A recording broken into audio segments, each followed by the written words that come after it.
And away we go. Welcome in to the Rant, live from the Kelly Moore Memorial Studios in the beautiful E Gallery. I am Pugs Moran, here every day. We'll see. At noon, we do talk radio the way I think talk radio should be done, and the way you just aren't hearing it anywhere else. I don't carry water for any political party. I don't have any templates that I fall into, like, oh, this happened, well, I must think this way. No, I'm like, I think the vast majority of us here in this country, we take issues one at a time. How do we feel about this one? I feel this way on this one, and then I feel that way on that one. That's how we are. I resist the notion of talk radio in America today that believes that you only have to vote one way, and anybody who votes any different is not welcome. There is really only one kind of talk radio, and that's a partisan brand of political talk. We do lifestyle talk here. We do current events-driven lifestyle talk. What do I mean by that? Why, those are two completely different genres. No, it's this is me and you, the chat room, the assembled few.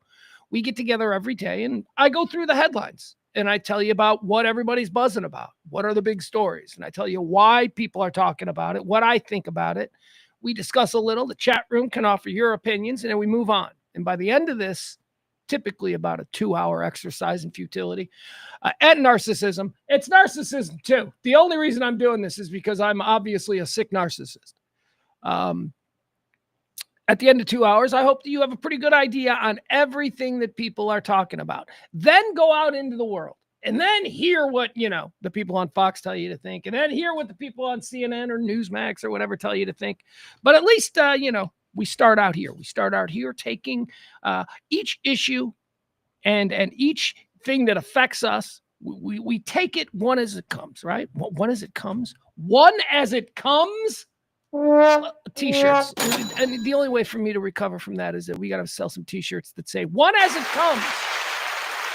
We don't sell T-shirts. In my fantasy world of what this is, we sell T-shirts. We have a shop. We got all of that. In reality, how are you? I'm still sick. Can you tell? I've had the flu. Started to feel a little weird on Monday night. Tuesday, I muscled it out. Yesterday, I came in here with 102 temperature. 101. It was 101. I was fearful it would go to 102. It didn't. And yeah, I'm still sick, so I'm still battling the flu, but that's okay. It is pledge week, so you got to keep doing the show. Got to keep dragging your ass in here, talking to whomever.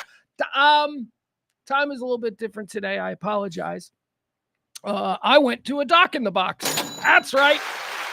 I decided this morning at like 9:30. I'm like, while I still have medical coverage, may as well go and take advantage of it. So I went to a doc in the box. He gave me a prescription. I don't know what the hell it's for, but I got to go get it filled. And I got a shot. I don't know what kind of shot I got, but I got a shot. Whatever. He's wearing a white coat, and he seems to have gone to college longer than I did. He knows what he's doing. Stick it in me, doc. So we'll see. He said, yeah, flu's going around, flu, blah, blah, blah. Stay home, stay hydrated, stay under the covers. And I'm like, sir, it's pledge week. I got to do a talk show. How's my voice? My voice is probably a little bit better than it was yesterday. That's because I'm trying. I imagine by an hour into this, I'm going to be talking like this. But let's go. We got a lot of stuff to get into today. First, I do have to talk about Pledge Week and where we are. We don't do advertising on this show. We don't do any kind of sponsorship. Honestly, maybe I should. Maybe that's something. But we don't have a large enough audience. So in order to do this kind of radio, and we've been doing it now for 3 years, every day for 3 years. In order to do this, I decided that it's just got to be supported by the people. We got to do like a PBS kind of thing. We do pledge weeks and all of that. So every month we do a pledge week. We ask you to tip this show and keep it in business. Pledge week is the most important week. I always talk about the Furious 15. There's like 15 of you who have kept this show in business for 3 years. Truthfully, it's more like 5 or 6 of you. I say 15 because I'm an optimist and we all want to feel included. There's about 5 or 6 of you. We didn't get there this month. We didn't get one single tip yesterday on a pledge week. Not one tip. Yesterday's show was garbage, apparently, because not one tip. So I don't know what to say. We aren't going to make this pledge week. We are I didn't even change it from yesterday because we didn't get any tips yesterday. So let's see if we can change that today, and let's see if we can keep the optimism and see if we can make it whatever. That's all. I'm not going to bitch and moan about it, but it does need to be said, okay? So show's not going to make it. Show is not going to make it this month, and it's not even going to be close. Like most months we don't make it, and I come on and I go, we made it, because we're close enough. We're like $200. We're $200 short from me being absolutely broke.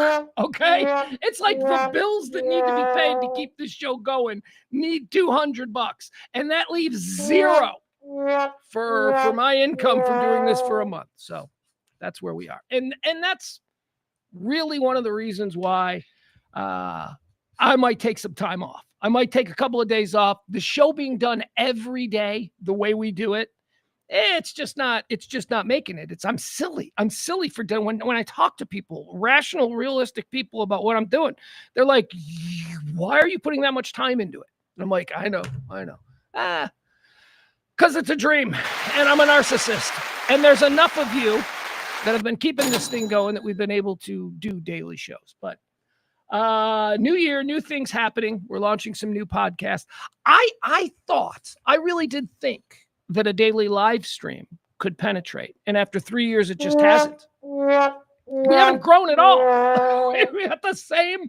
I mean, it's not complete terrible because you people are wonderful. And what I've been able to learn about all of you, some of you I know personally, you're all normal people. You're exactly the kind of person that I want to do a talk radio show for. But you don't have any friends, apparently, or you have no influence because the show didn't grow.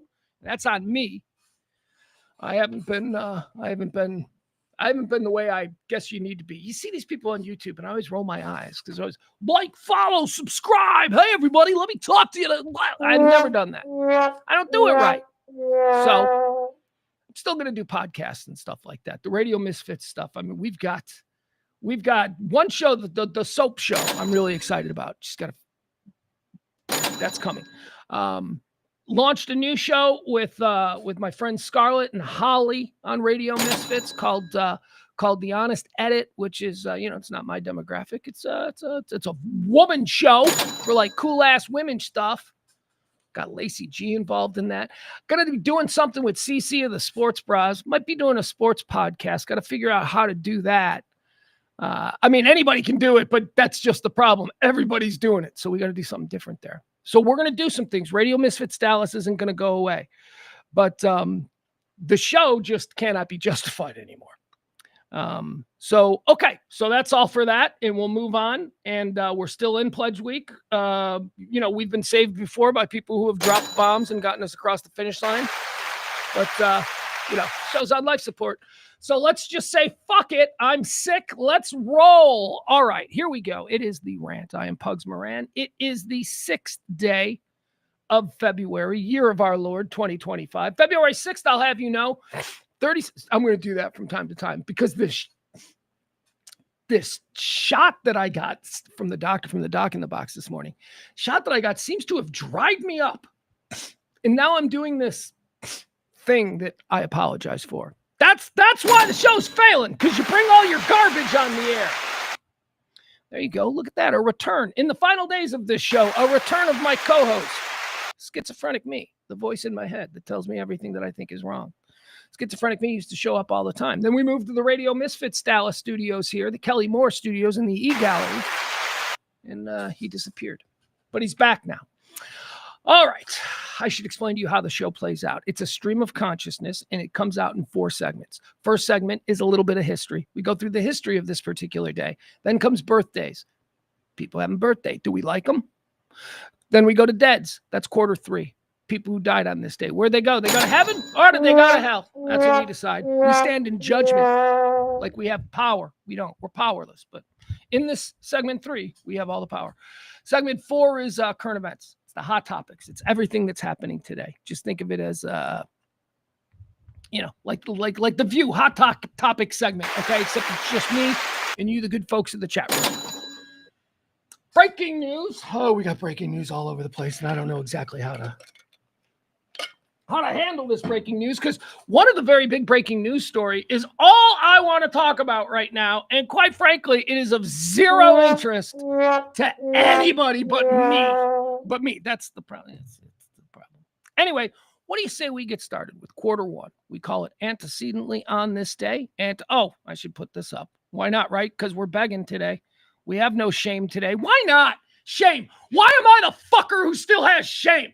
Nobody in this fucking world has shame, but apparently I still have the capacity to feel shame. That's why I'm a loser. Losers feel shame. So to that end, I'm going to put this up there. There you go. There's the Venmo and the Cash App. Let's get started. Quarter one, we call it Antecedently on This Day. Little cherry pick. I go through history. I cherry pick some of the things that I want to talk about. Here we go. Excuse me. There you go. There's that awful flu thing. Antecedently on, oh, jeez, I didn't do this. You know what? I'm not going to be shameless because I'd rather follow form. And form says we put the antecedently up right now. So that's what we're going to do. Antecedently on this day in 1778, the American Revolutionary War. In Paris, the Treaty of Alliance and the Treaty of Amity and Commerce are signed by the United States. This is one of them deals, guys, where I get mad at you people. You're like, the French suck. The French do not suck. We owe everything to the French, okay? If we didn't have the French backing us up in the American Revolution, nobody on this planet would have taken us seriously. The French did. We had to do some deals. Here's what happened. Here's how we got the French on our side. The French had taken huge casualties in the French-Indian War. The French also were trying to colonize North America, just a different part of it than the Brits. So they weren't really clashing, which is good because the French and the British hate each other and they fought everywhere else. But the French, they had to fight a bunch of Indians who were, as it turns out, trained by the British. But that's another story. So the French had some problems fighting off the Indians. And the Americans were now fighting off the British. So John Adams had the idea, hey, what if we join forces with the French? And John Adams wasn't a real likable guy. People didn't like John Adams. He was kind of, all up in his business and nobody could really relate to him. So John Adams had the bright idea that he wasn't going to approach the French with this idea. He would send Ben Franklin over to Paris. And Ben Franklin would wow the courts of Paris. They loved him. Ben Franklin was a charming son of a bitch. Ben Franklin, John Adams. That's why we won the revolution, because they were able to win over the French. And when the French backed us, then all these other countries started taking us seriously. The French did that for us. And all we had to do is give them we gave them a whole bunch of stuff. I'm not sure. But anyway, the point is this. Every time you want to shit on the French for something, because they've been weird this century.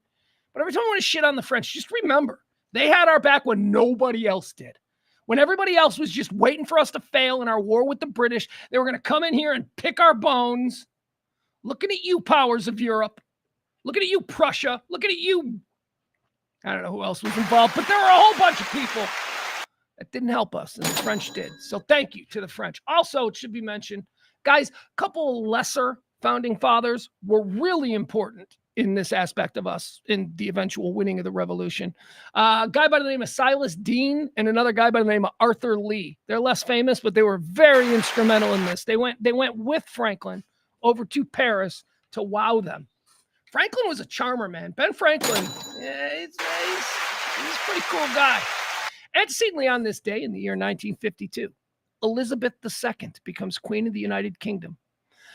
Let's see here. She became queen upon the death of her father, George VI, at the exact moment of Queen Elizabeth's succession to the throne of everything, too. 1952, they still thought they owned everything. The British. It was, it was the end of the great days of the British Empire. But, she was in a treehouse in Kenya. Yeah, they just took over Kenya. She was in a treehouse in Kenya, visiting down there, because she was also the princess of Kenya. And that's when she was told that she's now the queen of everything. There you go, on this day in 1952. That scene, of course, depicted in any number of Queen Elizabeth movies, but most notably in The Crown series on Netflix. She was making out with Prince Albert in a treehouse in Kenya with lions and stuff. Antecedently on this day in the year 1959, Jack Kilby of Texas Instruments files the first patent for an integrated circuit. Texas Instruments. I think we have a tendency to laugh at Texas Instruments because those of us who were raised Gen X, we all had these big funky Texas Instruments calculators in school.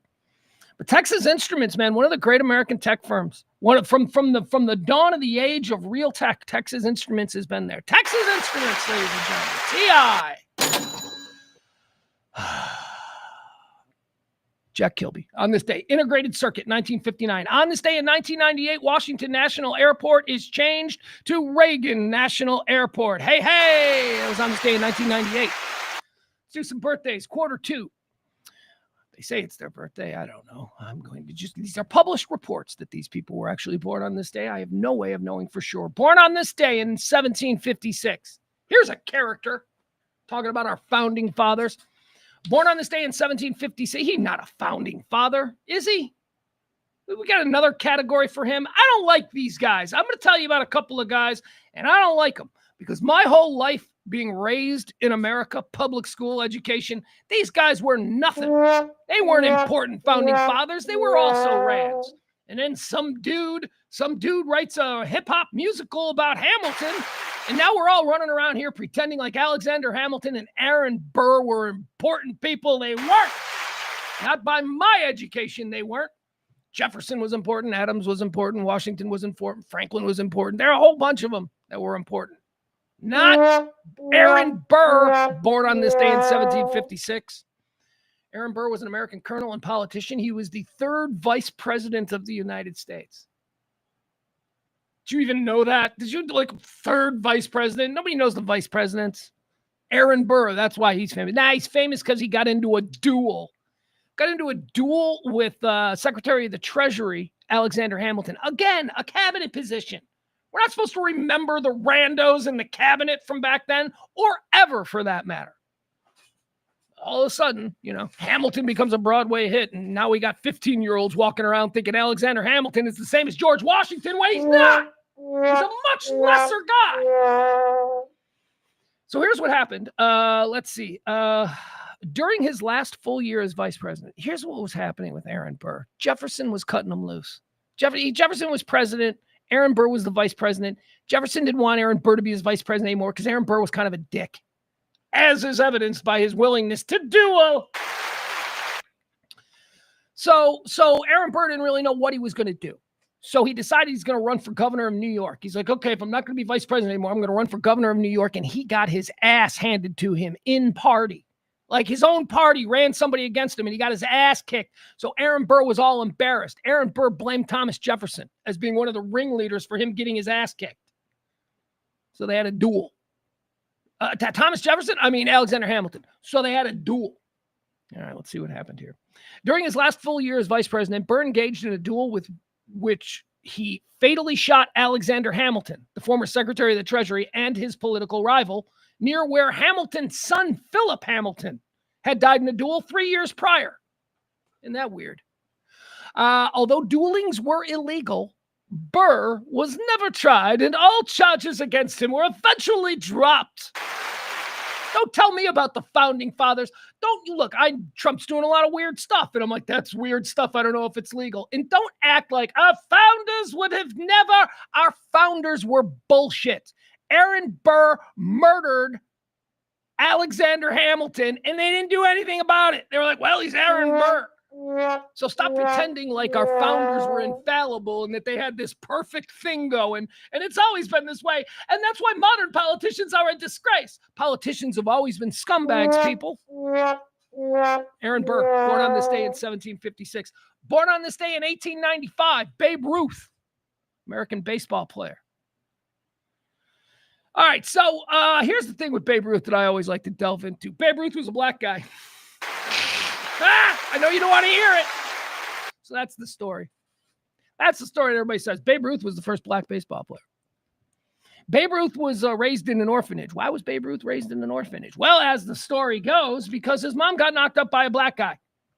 And back then, what year? Hold on, it was on this day that he was born. Back then in 1895, I don't know that was an okay thing in some places in this country in 1995. But my point is this. Story goes that he was a mixed race baby that shocked the family, so he was put up for adoption. Okay. And then you see pictures of Babe Ruth, and you're like, all right, here, we'll do some of these here. I'll show you some pictures of Babe Ruth. They're all black and white because that was what it was at the time. But here, let's look at some pictures of old Babe Ruth, shall we? Hold on. Let's see if we can see what people are saying when they say that he was actually a black man. All right, here you go. Here's Babe. Boom, let's get rid of that. All right, we sharing?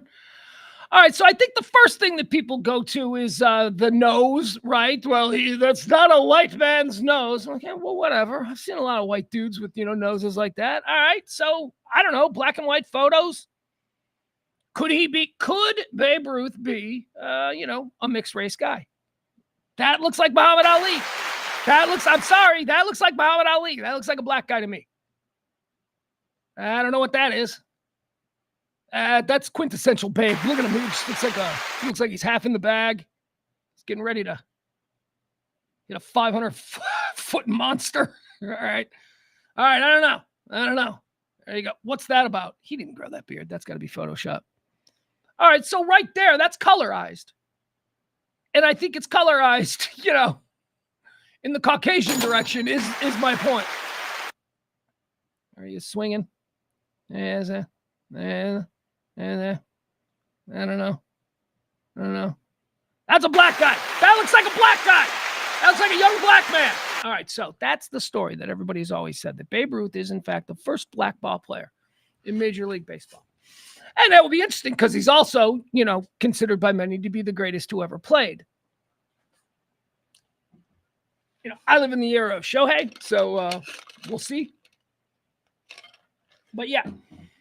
So I've always sort of loved that story because it pisses. You find out who the racist is. When you start talking about Babe Ruth being a black guy, you can gauge the room with people like, that ain't true. That ain't, you get these people and you're like, you tell it on yourself, man. Why is that a problem for you? Babe Ruth was a black guy. All right. So I always had fun with that. And the fact of the matter is, though, I don't think he was. And I'll tell you why. Because there are pictures of Babe Ruth's father. So let me show you this. A picture of Babe Ruth's dad. Here we go. All right, so here we go. This is a picture of Babe Ruth's dad. And I'm telling you, he's the father. All right, here we go. Can we make that bigger? All right, there you go. Look at that. That's on the left. That's Babe Ruth's dad.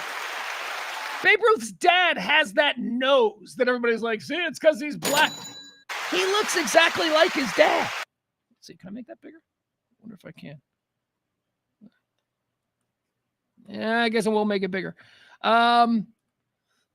Anyway, case closed. Babe Ruth, I don't know why he was put up for adoption, but that's his dad. That's his mom. He looks like his dad. Stop believing that silly story, even though it is fun to go fishing for closeted racists. Yeah, that doesn't make me racist. It does. No, you're right. By the very strictest of definitions, it doesn't make you racist to be upset to learn that Babe Ruth may have in fact not been a white guy. Doesn't make you a racist, but it certainly does. You should probably deal with that reaction. You should probably figure out why it means anything to you, because it shouldn't mean anything. It should just be like, yeah, that's fun. What was it? Shane Gillis, who I think is just one of the funniest comedians out there because of his willingness and his fearlessness to just talk about the uncomfortable things and find the humor in it. Like, I'll give you an example. He's got a joke about people saying they ain't racist. He's like, you always get these people. I don't do a Shane Gillis impression.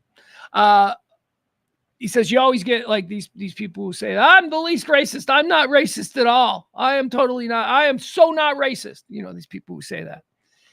His take on that is, yeah, but being racist isn't exactly I am or I'm not. Being racist is more like, being hungry. I mean, you're not now, right? I mean, that's kind of the truth of it. You're not racist now, like, oh, you're not hungry now. Get it? Yeah, you get it. Anyway, I think that's a funny joke. I think that's a funny way of looking at it. Let's see here. So Babe Ruth, born on this day in 1895. But he's a white guy. His dad is at least I'm pretty sure that he came from his dad. He looks just like his dad. We got a big day for birthdays here. Babe Ruth is a big one, undeniable. You ask your garden variety 14-year-old, Aaron Burr is a big one. not to anybody older. Like, no, he's not. He's a spare. He's a spare with a good backstory. That's all he is. Hamilton, too. But this is an undeniable big one. Born on this day in 1911, the 40th president of these here United States, Ronald Wilson Reagan, 666.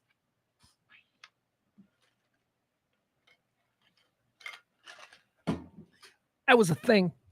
I remember when I was a kid, when Reagan got shot, it was all like, people were like, he's the devil. And then like somebody cracked the code. The code. Ronald Wilson Reagan. 666. See? Proves it. He's the devil. He's not going to die. Reagan. There you go. You know, I don't care. I don't give a shit what you think about him. It's political. I'm not getting involved. Born on this day in 1911, Reagan. Born on this day in 1912. Here's another one. Political. Big one? I don't know. Kind of big. I don't know anything about her. I would love to know her story. I don't know anything about born on this day in 1912, Eva Braun, woman who fell in love with Hitler. Was she in love with Hitler? Was Eva Braun in love with Hitler, or was she in love with being Hitler's girlfriend? You know what I mean? Being Hitler's girlfriend was a pretty good gig to have back around 1940, right? So did she love him? Did she like him? I mean, he killed her, right? He either killed her or she went along with it. I don't know. Eva Braun, Hitler's girlfriend. Somebody had to do it. Born on this day in 1912. Born on this day in 1940. Here's another big one. I like this guy. I always like this guy. But he got out. He got out before we decided to hate everybody and that they were all pedophiles. Tom Brokaw got out. Tom Brokaw got out. He got out and he got away. I think a lot of us still think of Tom Brokaw as being an all right dude. I do. I'm like, I like Tom Brokaw. Tom Brokaw, born on this day in 1940. He's still alive? Yeah, he's still alive.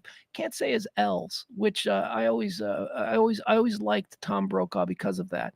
I suffer the same affliction. I do not pronounce my L's correctly. I don't. It's milk. Apparently that's wrong. Apparently I say milk wrong. I don't know. Whatever. I've always done it. Milk. What? Am I saying milk? How do you say it? Sounds right to me. Tom Brokaw, born on this day in 1940. Another big one, born on this day in 1945. Bob Marley. Holy cow. Marley? Are you kidding me? Hey, didn't they make a Marley documentary? Like, I thought I was all excited about some big not documentary, movie, biopic. I thought I was all excited a couple of years ago about a Marley biopic. And then what, did it get released and I totally missed it because nobody cares about Bob Marley? Bob Marley's cool, man. He's one of them dudes.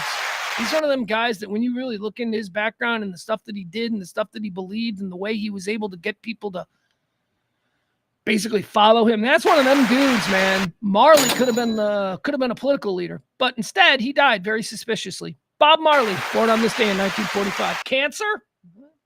Poisoned? Was he rabble rousing too much there in Jamaica and the powers that be decided that he needed to stop being the voice of the people? I don't know. They tried to shoot him. They shot him. They bursted into his home recording studio and filled him full of bullets in the chest. And he played a concert later that night and he ripped his shirt off and exposed his like bandaged chest. He was a god to those people. Marley. Bob Marley, born on this day in 1945. Born on this day in 1962. Here's another one. He's a god to a lot of people too, but they're all idiots. Happy birthday, Axl Rose. Axl Rose, born on this day in 1962. A lot of people think Axl's like, great. I think Axl's. Look, I was prime in my early days of the radio business and the music business in the early 90s. And they were just like, bleh. They were not anything that anybody wanted to professionally deal with. And I'm talking about the Guns N' Roses. There was a sponsorship of a Guns N' Roses tour that I remember we had to decide whether or not we wanted to be a part of. And we decided ultimately no, because chances are they weren't even going to show up, because that's who Axl Rose was back in the early 90s.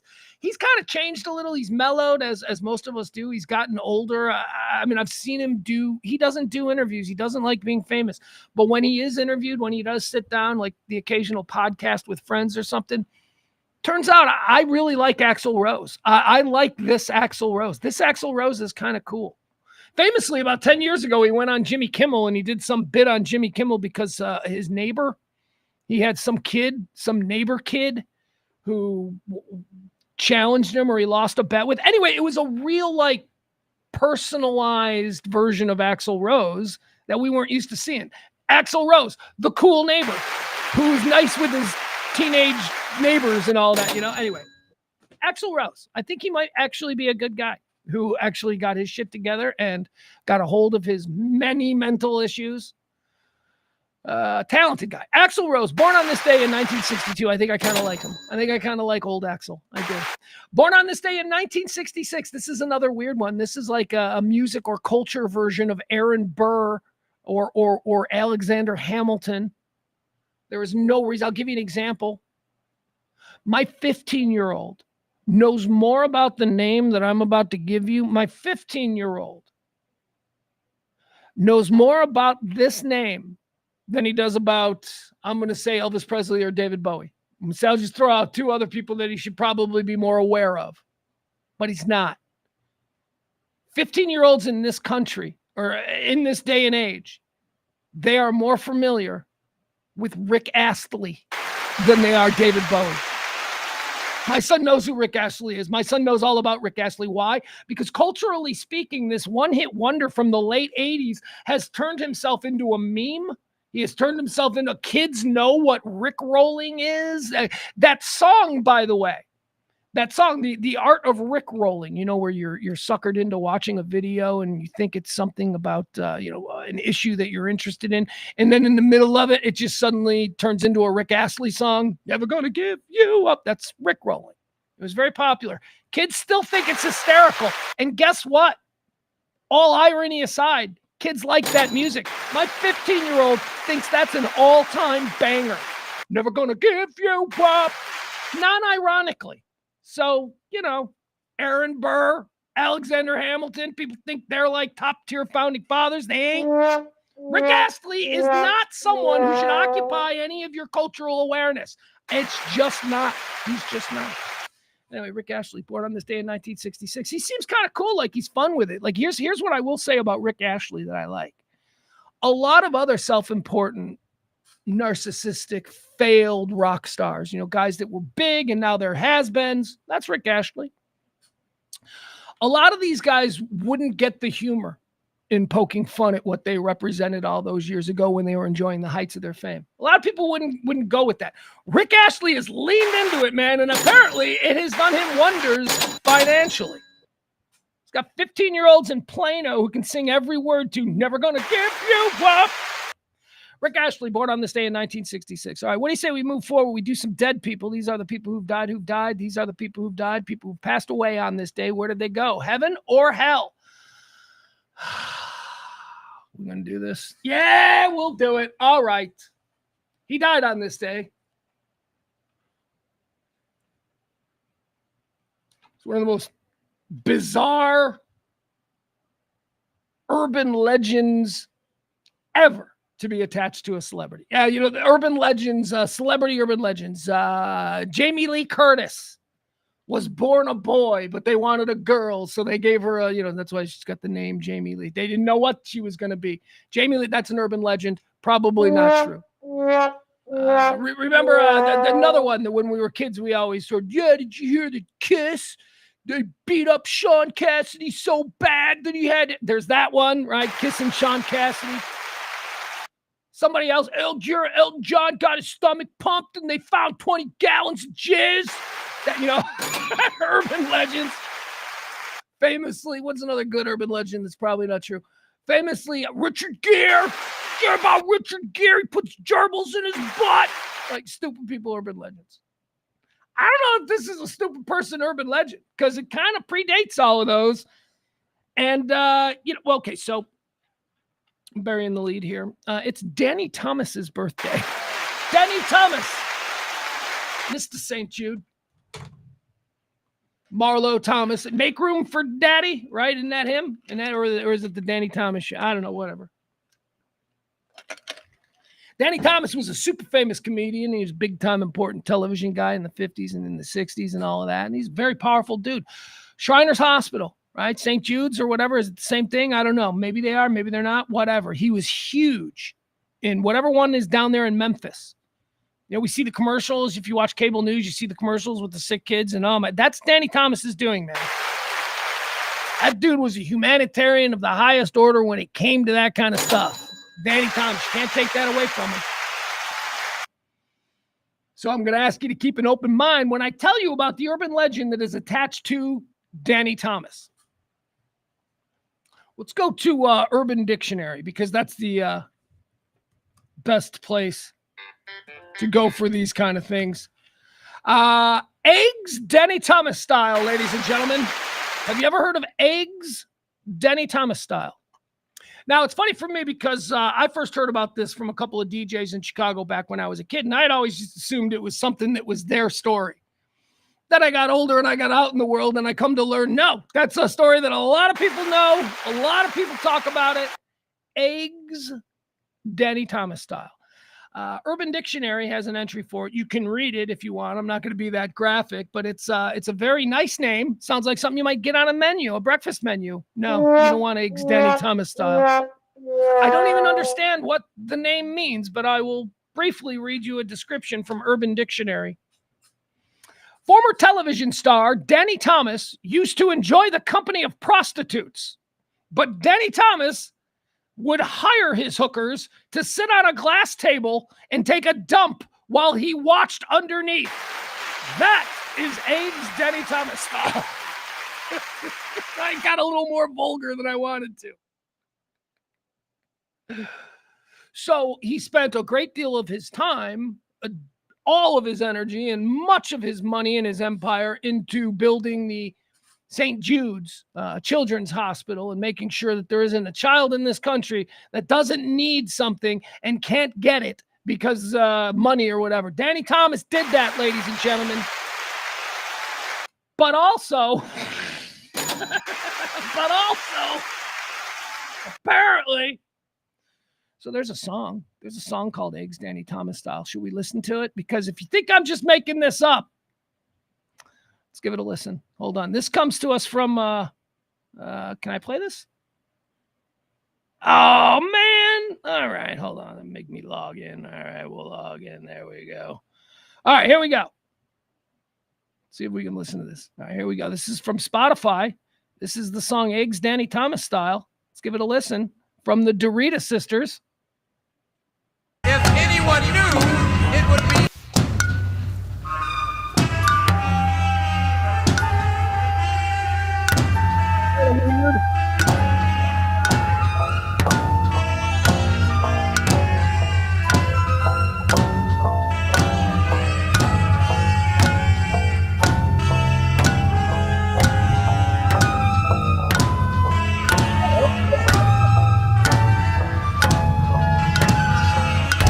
Trust me, there are lyrics.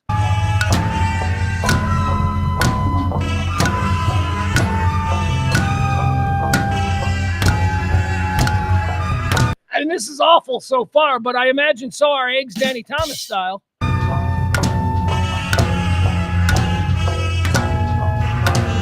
favorite meal of Danny's came from other people's fannies. It may sound funny, but he liked it best when it was running.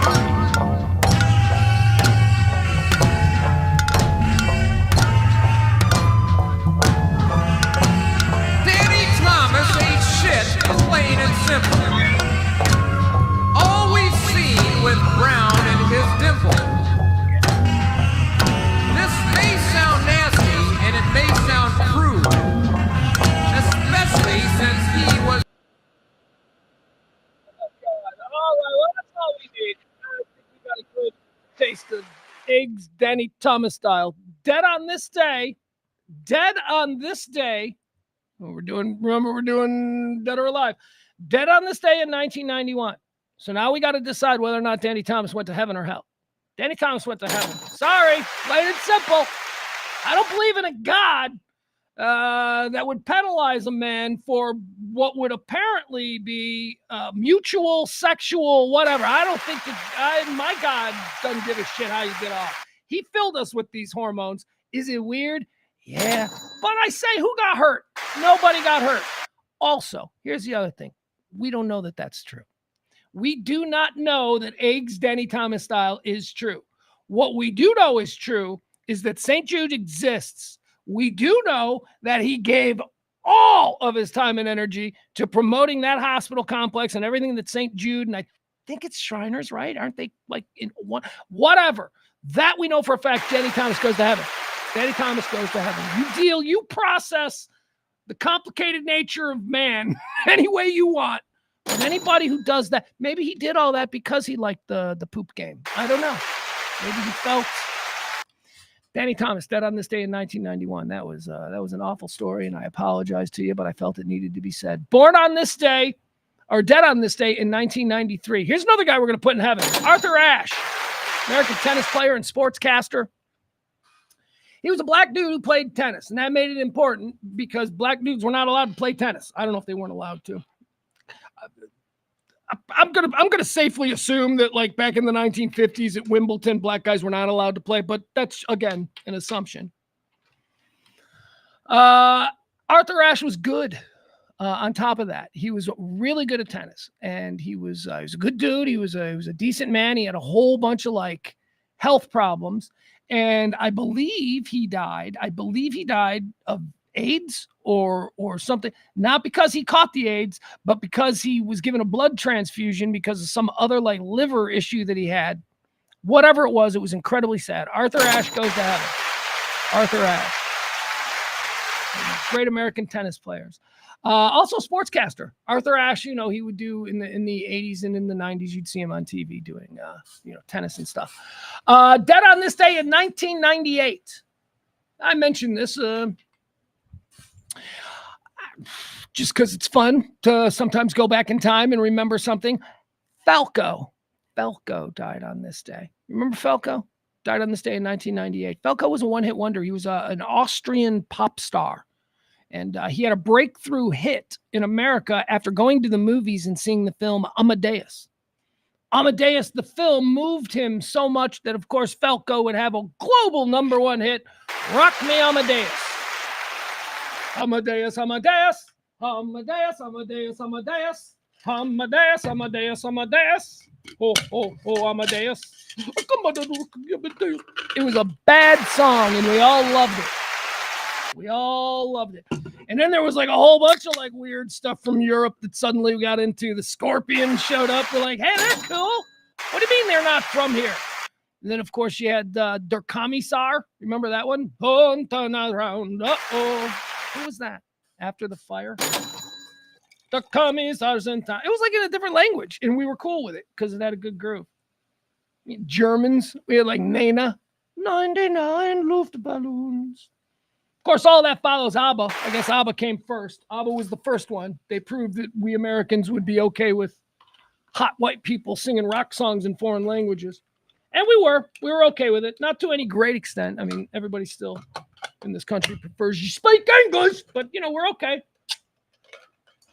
Falco was one of those guys dead on this day in 1998. Putting Falco in heaven. I'm feeling generous today. Battling the flu. Thinking this is probably the final show, or tomorrow will be the final show of these daily offerings. Why not? Let's just go for it. Everybody goes to heaven because I'm in a good mood. Because I choose optimism. All right, folks, there you go. That's going to do it. Those are the first 3 quarters of the show. Remember, it is Pledge Week. If you want to help out, I'll put that up now. We have no executive producer today. That's a very unfortunate set of circumstances. And no update to the total, so we will move on. All right. What do you say we get into everything everybody's talking about? I'm going to run through a couple of things really quickly. We don't like to do politics, but unfortunately, when we're talking about the top news stories, sometimes there's a political angle to the story at hand. So how about this one? Here we go. Benji is back. Benji's been in town for a couple of days. Of course, I'm talking about Benjamin Netanyahu. He's in charge of Israel over there, and a bang-up job he's been doing. All these clowns. He's on Capitol Hill today. He met with President Trump a couple of days ago. He's on Capitol Hill now. He's making it very public because he looked like he got a little blindsided when Trump went, "We're going to take over Gaza and build roller rinks and bowling alleys," or whatever the hell he's promising. He looked a little, Benji looked a little like he got caught off guard on that one and hadn't really been on record. He is today. Went to Capitol Hill and said, "Yeah, let's do it, man. Let's give Gaza to America." Like I said yesterday, doesn't seem like it works that way. Are you telling me that we could just take Gaza? Because again, I didn't think it worked that way. I thought that we had to respect the order of things in other countries. But okay, so Benji's like, "Yeah, let's do it." So Benji's on Capitol Hill doing that. The other big news story of the day are the buyouts, the government buyouts that are happening. As of this morning, the first story that I saw, 40,000 federal employees had accepted the offer of an early retirement or buyout.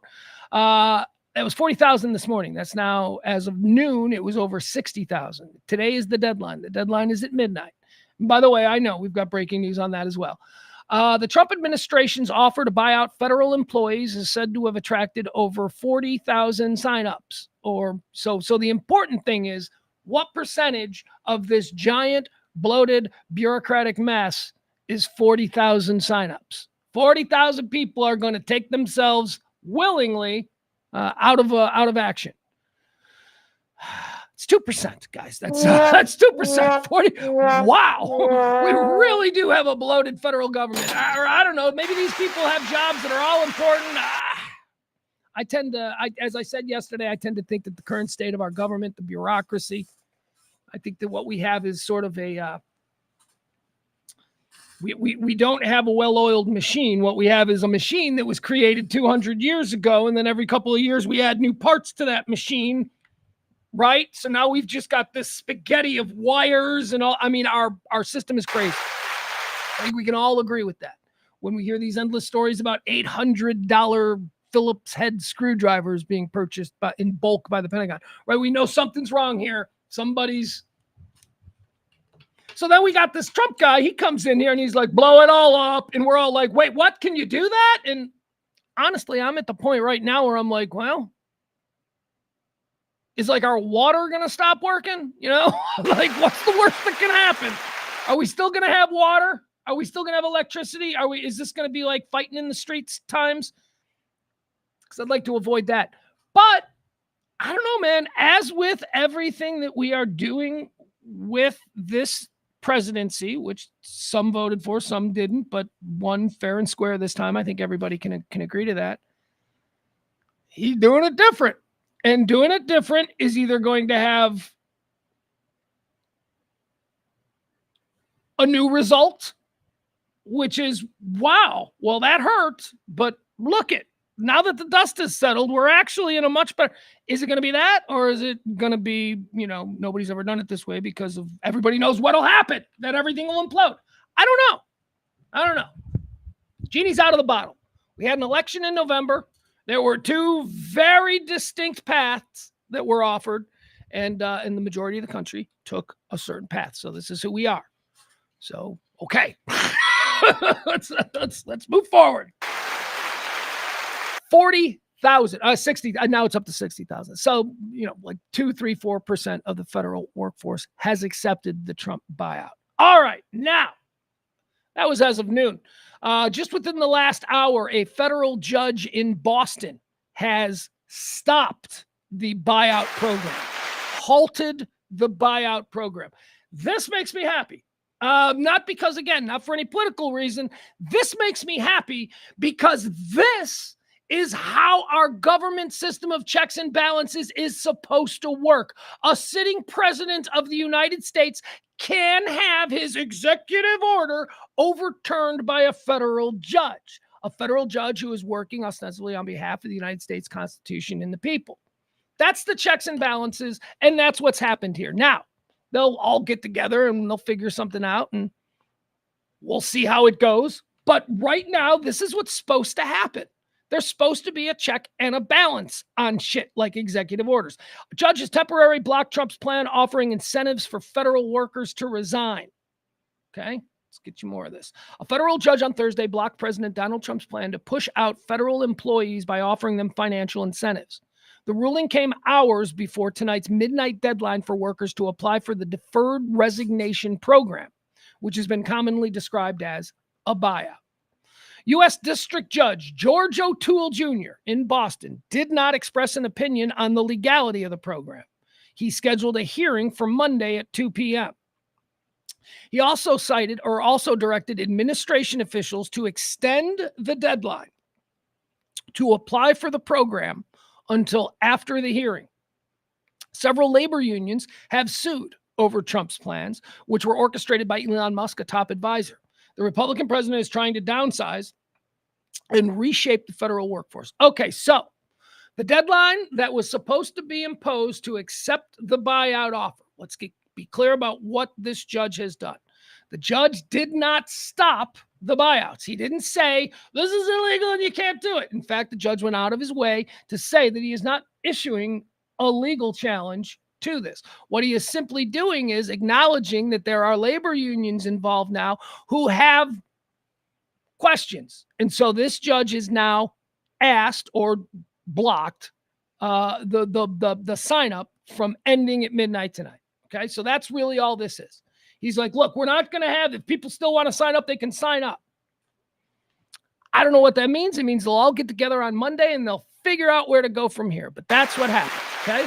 Federal judge didn't end the program. He's hitting the pause button in a timeout. He's saying, in my role as a federal judge, again, checks and balances, I am going to pause this because there are other people, labor unions, who are saying, hey, hold on. So let's all take a breath. We'll get back here at 1 o'clock, or I guess it's going to be 1 o'clock our time, 2 o'clock Eastern time on Monday. The judge, administration officials, and I assume people from the labor unions, they'll get together, and so we'll see. But as of right now, the buyout is on hold.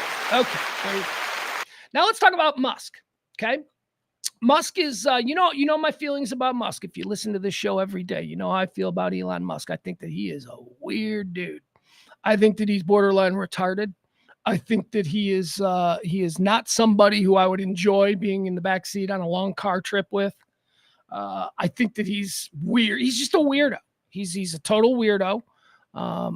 He's not doing things for the betterment of America. Okay. He's not an American. He was raised in apartheid South Africa. He doesn't have the American values that you have. And I'm also wary in general of the billionaire class, not the least of which the richest man the world has ever known. So those are my feelings about Elon Musk. But as I often point out, people are complicated. Let's move on to the other side of Elon Musk. I'm a space geek. I am somebody who believes a significant portion of our federal budget should be directed towards space exploration, simply because of all of the benefits that we reap down here. Everything cool in the last 60 years started with NASA. That's basically a fact. Not just Tang, stupid. I mean, all kinds of stuff. So that's me. You know, I'm an adventurer. I believe that humanity was placed here on this planet temporarily. How's that? So when it comes to Elon Musk and all of his SpaceX stuff, I am a huge fan. I love what he's doing. I wish that he would just focus that weird little brain on that shit and just let's go. That's what I want him for. His Falcon rocket is amazing. By the way, this is an anniversary of the first successful test flight of the Falcon rocket. I would have mentioned that antecedently, but I thought only I would be interested in that. Musk is doing amazing things for humanity. And quite frankly, if he was to just focus on the space stuff as the world's richest man and a guy who has the influence that he has, if he would just focus on that, we're going to rename Mars Musk. Okay? That's the kind of shit. We ain't talking about building a statue or naming a high school after him. We're talking about renaming an entire planet for this dude, because that's the kind of thing you deserve when you do that shit. Now, all this other shit that Musk is doing is causing some problems. He's causing huge problems inside the Trump administration. People who are close, people inside Susie Wiles is apparently, who's the chief of staff, is apparently not a fan which, we'll see. Does that mean he gets a new chief of staff in the next couple of weeks? Or do we suddenly start to see Elon Musk's role being more and more marginalized? I don't know. Republicans are not happy with Elon Musk, as nobody would be. They sent him into the bureaucracy, the federal government, with like a scythe, and he's just going through a wheat field and just cutting shit down. And he's not cutting shit down that, only the liberals are into. Now he's cutting shit down that's, freaking people out on both sides of the aisle. Musk's popularity among the rank and file American people since the election has cratered. He was at like 40 something percent positivity. Like, people heard his name. He's down in the low 20s now. The average person, their reaction.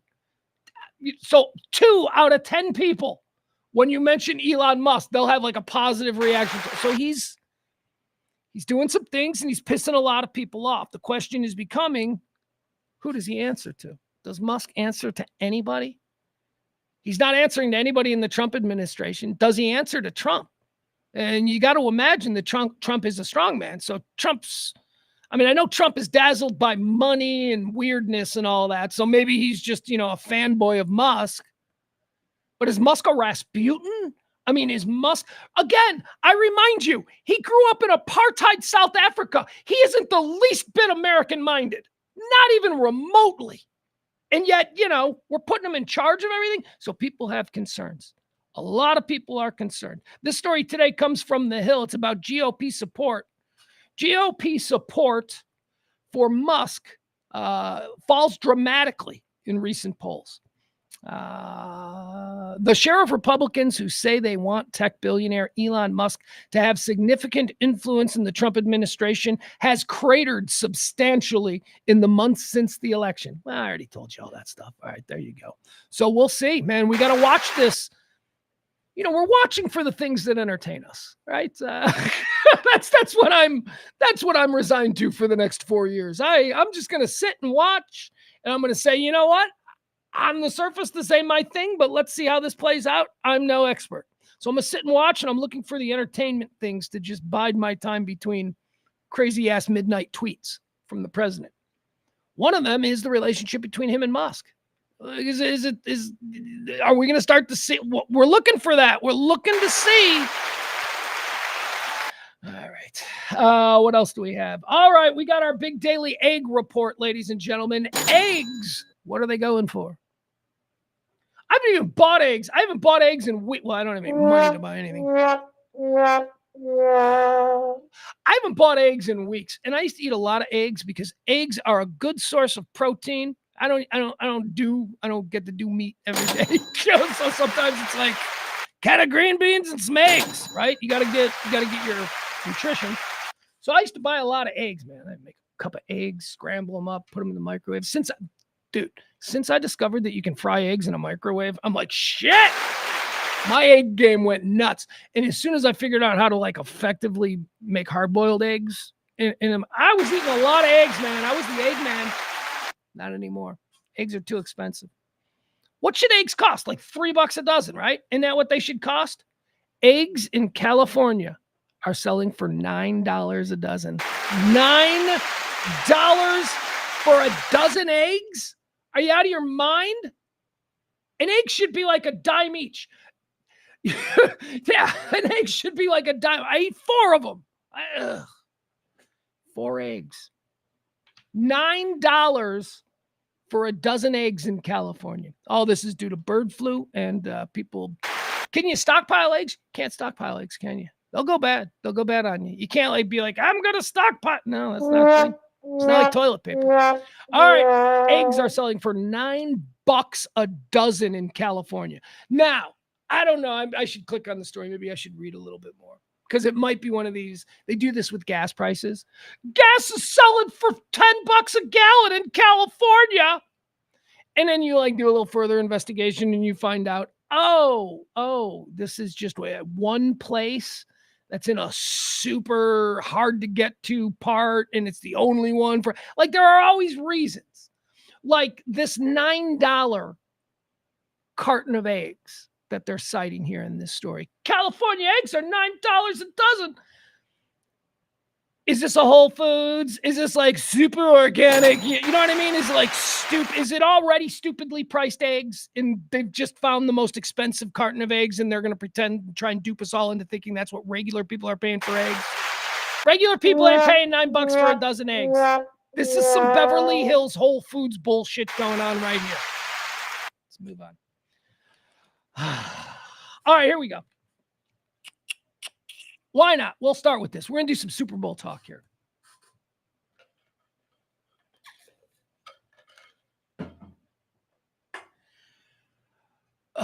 So you know I'm sick, right?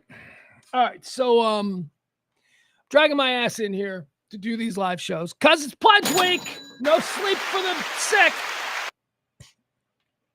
But also, the reason the show was late by an hour is because I had some people in here that I had to meet. I had to give them a tour of the studio and all that kind of stuff, and kept my distance. I was like, look, I'm getting over something. We always lie. I'm not getting over anything. I'm like still in the fault, and I'm like, don't worry, I'm getting over it. Lying to people about my health. Oh, I will tell you this about my health before we get back into the story, because I'm putting off talking about this story because there's a chance I might cry.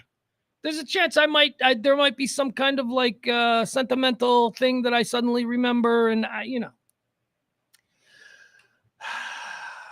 anyway, point is this. I had an arm issue like the last couple of days. I've had, and it's left arm, which is like, oh, he's got left arm pain. That's a heart attack. Now, I told you about how this started. This started when I was training my kid to be a long snapper and we had to work. We worked on throwing spirals over your head with two hands. And I hurt my arm doing it. I'm an old man. I'm like, I did it like 1,000 times. And all of a sudden this muscle in this arm is like, yeah, we don't do that, dude. We haven't done that kind of action in 20 years. Why are you doing it now all of a sudden? So I've had arm pain. I've had like a really bad arm pain. So in the middle of the flu, like the last 2 days, I have had incredible arm pain, just throbbing. And it's the same thing. It's the rotator. It's in the area where my shoulder hurts, and sometimes it flares up. I believe they call it bursitis. I don't know. But it was bad. Like I couldn't raise my arm last night. My arm's good today. I still got a fever, but man, oh man, whatever the bursitis was, it's good. My arm's good today. So that's a bonus. So anyway, I'm giving a tour of the studios. That's why the show was late by an hour today. I'm giving a tour of the studios to some people we're hoping to do some business with. And I get a text. And, I don't like to look at texts when I'm, talking with people, but these are some people who I'm, more friendly with than just a business kind of thing. So I reach into my phone and I get my text, and this dude looks at me looking at my phone, and I just look at my phone and I go, oh, fuck. Like, I just think that was my honest to God reaction. Oh, fuck. Like, he's like, what's wrong? And I'm like, nothing, man. I'm sorry. I was embarrassed because it was like, it was a totally natural, real reaction. Oh, fuck. And he said to me, this person I was in this, little tour meeting with, he said, you need to take that. Is that important? And then I realized, oh my God, it is so not important. It is so not important. And I'm like, no, man, it's not important. He's like, oh, okay. He's like, my reaction was legitimate. My reaction was authentic. Oh, fuck. So you sure you're okay? So then I had to explain to him what it was. And I felt so embarrassed. I'm like, well, you see, I'm like a really crazy Chicago Bear fan. I'm like really like it's not natural how into it I am. Like I spend all night just reading every blog and watching every individual Bear fan do his little podcast on YouTube. I love it. I don't know. It's a thing. We all feel this way about one team, right? So mine would be the Bears. So I received word in the middle of this tour that Mama Bear passed away. Virginia Hallis McCaskey has died at the age of 102 years old today. And my natural reaction to reading that was, oh, fuck. And I'm like, oh, someone just died. Someone just died. And then they were very sympathetic. Like, oh man, I'm sorry. Is that because my reaction was like, I just learned that my mom, not even say that. Like, I just learned that my, cousin died or something like that. And then I had to explain to him, no, this is silly. I'm just a dumb, stupid meatball football fan. And the 102-year-old owner of my favorite team just died. 102 years old. None of us should be shocked, but still you get that text. By the way, I got it from Ed. Ed sent me the text. Ed Zilla. Virginia McCaskey dead at 102. And I'm like, oh, fuck. So let's talk about her. Let's talk about this lady because you know what? I like this lady. I've always said that I like this old lady. This old lady was the owner of the Chicago Bears since 1982. Probably owned the team in her heart her entire life. She is the daughter of the founder of the NFL, George Halas. When he died in 1982, I think he died. Yeah, it was 82. When George Halas died in 1982, the plan of succession had always been that his son, Muggs Halas, was going to be the new owner of the Bears. He would inherit the team from his dad. But Muggs died like 2 years before George. Muggs died suddenly of a heart attack at like 50. So it fell to Virginia. It fell to the girl. Fell to the princess of the NFL. And that's kind of the role that she had through the 1950s and the 1960s and all of that. She was the daughter of, the venerated George Halas. She didn't know nuts and bolts football. Like, she didn't know schemes and all that kind of stuff, but she was a crazy fan, man. She was how could you not be? How could you not be the daughter of George Halas and not, she's at every game. And, I don't want to say she's been a good owner. I want to say she's been an incredible figurehead that every Chicago Bear fan could be proud of. And I think collectively we all love the old lady. She's our queen. She's the queen of football in Chicago. She didn't have anything to do with the team. So she never got our hatred. She never got our, I can't believe they drafted Mitch Trubisky. She wasn't involved in that stuff. Those were her dimwit sons. Her dimwit sons are the ones that we can't stand. Whether it's Michael McCaskey first or George McCaskey. These guys are dimwits. We don't like these guys. They're the little silver-spooned children of, the grandchildren of George Halas. They're just rich kids. That's all. They ain't like Virginia. Virginia didn't grow up a rich kid. Virginia grew up, she's 102 years old. Virginia grew up with a dad who was leveraging everything to try and make this little family business, the Chicago Bears, a thing. There wasn't money to be made in the NFL until like the 1970s. Yeah, they weren't rich. She was a cool lady. I loved all of the. There's a lot of videos, a lot of documentaries, a lot of stuff about her. The NFL over the years has been, especially, recently, the NFL has been all about our female and our inclusion and let's get all the female owners together. There was a video where they got all the female owners of NFL teams together in one room. And this I started, I was like, where I was going to get choked up because it's pretty powerful. It's all of these incredibly powerful women. You got the Los Angeles Rams represented. You got the New Orleans Saints. You got the Detroit Lions. You got all of these teams who their top person is a woman. Either a trophy wife who inherited the team from their billionaire or whatever. But they gathered them all together, and they were all talking about how difficult it is in the modern game of football. And then they brought in Virginia. They wheeled her in her wheelchair in front of all of these other women. And she's like, yeah, I've been basically doing this since like the late 70s. So let me talk to you. And it was a really cool moment, the way all of these other women, executives in the NFL and all this stuff, just the way they fawned over her. So she was, she went to church every day. Like that was one of the jokes when they hired Ben Johnson. They're like, does Ben Johnson know that he's got to go to church every day with Virginia? Because she liked that. Nagy did that. Matt Nagy did that. He woke up every day at like 6 o'clock in the morning and would drive Virginia, the owner of the team, to church, and they'd go to mass together. That's kind of a nice thing. So here, I'll give you how Chicago reported it this morning. Again, this morning, just a couple of hours ago, Virginia Halas McCaskey, the daughter of George Halas, owner of the Chicago Bears, passed away. Not even sure how. I mean, look, I'm sure how. She was 102. I'm almost positive that played into it.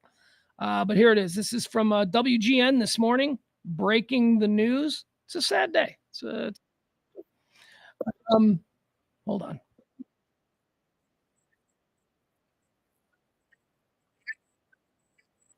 Let's go. Breaking news to tell you right now, the Chicago Bears mourning the passing of team owner Virginia Hallis McCaskey.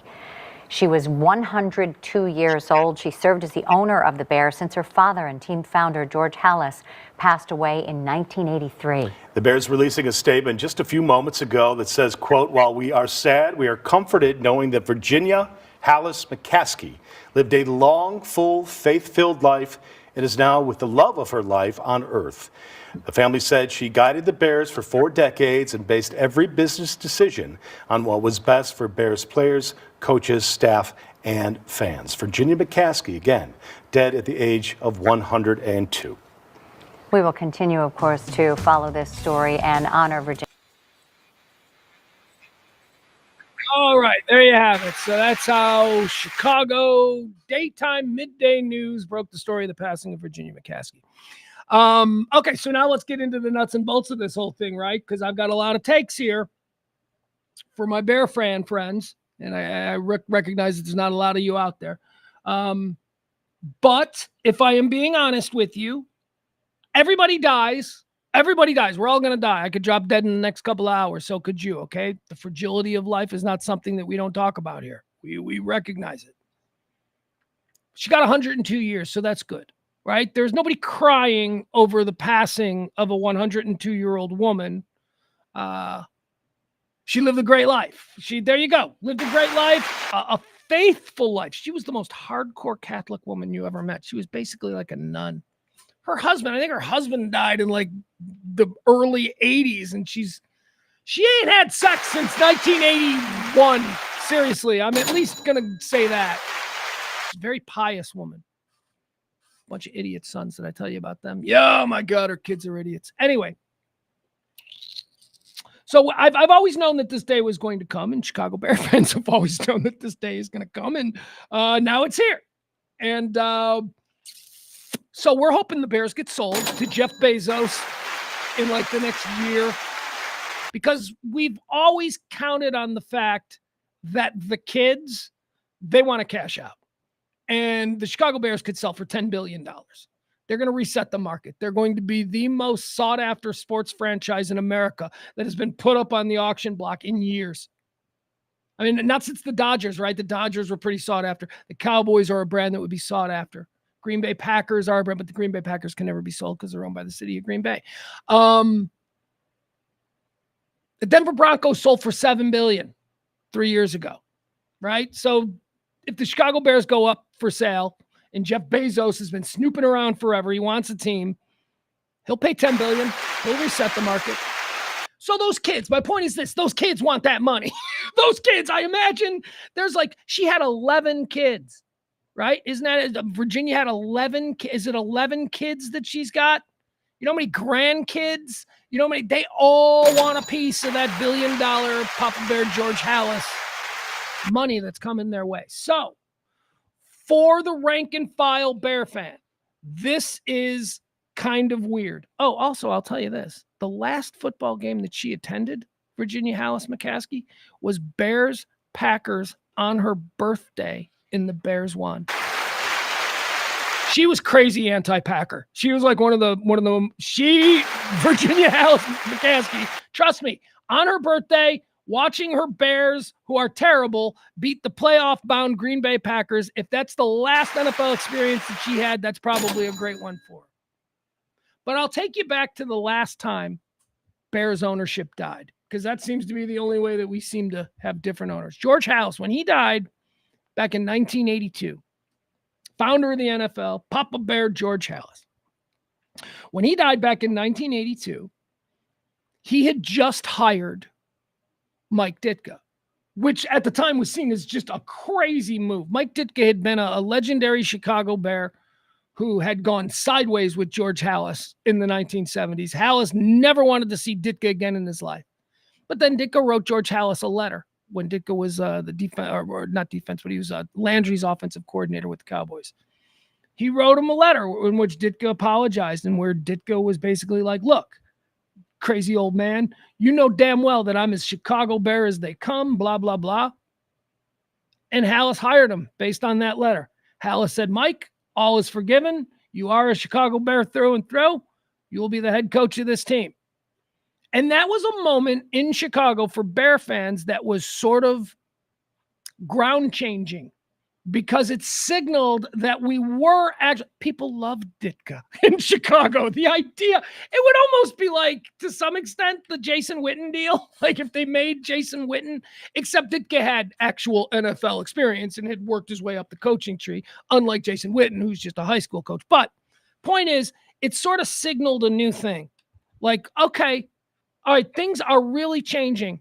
Halas had essentially the last 10 years of his life run the team into the ground by being cheap, by just not spending on anything. So now we had a new ownership, young Mike McCaskey, the grandson, and now we got a new coach. How very exciting. And oh, what's this? A quarterback? We actually took a quarterback in the first round named Jim McMahon, and we've got Walter Payton. When George Halas died, and we had the brand new coach and Mike Ditko had yet to coach a game, when George Halas died, we all thought, let's see what happens. And the entire franchise changed for about 6-7 years. They became winners. I'm just pointing out that the Chicago Bears are in another one of those transitional times. They've just hired Ben Johnson, who is seen by everybody in Chicago to be the savior, and Virginia dies. Does history repeat itself? I don't know. Got a quarterback. They got a hot new coach.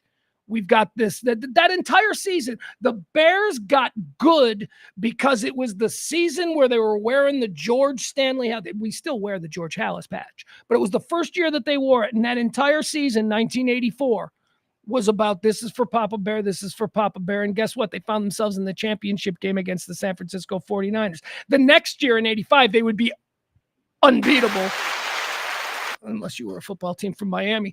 But they were, so it was a very exciting time. And I can't help, as a Chicago Bear fan, to sit here right now and say, kind of feels like that. It feels like when Papa Bear died and then everything got really good for a while, maybe that'll happen with the passing of Virginia McCaskey. Let's sell the team to Bezos. Let's get that ass-kicking dome. Let's go. All right, Virginia Halas McCaskey, dead on this day at 102 years old. We got some more football stuff. Let's do, here you go. Saints. Apparently the Saints are involved in some kind of a scandal with the Catholic Church. You guys know about this? The New Orleans Saints? So the archdiocese there. So the archdiocese down there in New Orleans, they had a bunch of priests who were diddling kids, and they decided to come clean about it. And they put out a list, and they're like, we're going to put out a list of all of these kid diddlers that we've been protecting and covering for all these years. And they didn't know how, the Archdiocese of New Orleans didn't know how that would go over. So they called the New Orleans Saints. And the New Orleans Saints owner is apparently a crazy hardcore Catholic and is very good friends with the Archbishop of New Orleans and all that. Which I was surprised to learn that New Orleans doesn't have a cardinal. Why don't they? They've got an archbishop and not a cardinal. There's no cardinal. It seems like there's a lot of Catholics down there. That seems like a city that would have a cardinal. Maybe they do. Maybe they don't. I don't think they do. Moving on. The New Orleans Saints advised the Archdiocese of New Orleans, crisis control and crisis management and all that kind of stuff, advised them on how to do the release of the names. And it's now been an investigation. It's a bad look for the Saints because they were basically trying to sugarcoat. They advised the Archdiocese of New Orleans to basically use techniques that essentially sugarcoat their culpability in this scandal and almost lays some of the blame on possible victims. You know, it's like, well, this happened, but it wasn't our fault. So it's a really bad look on behalf of the New Orleans Saints. These emails have all been discovered in an investigation related to something else. NFL emails reveal extent of Saints damage control for clergy sex abuse crisis. Crazy too, because like the Saints, right? Like I'd never really thought about them as the Catholic team in the NFL, but I guess if there was, the New Orleans Saints.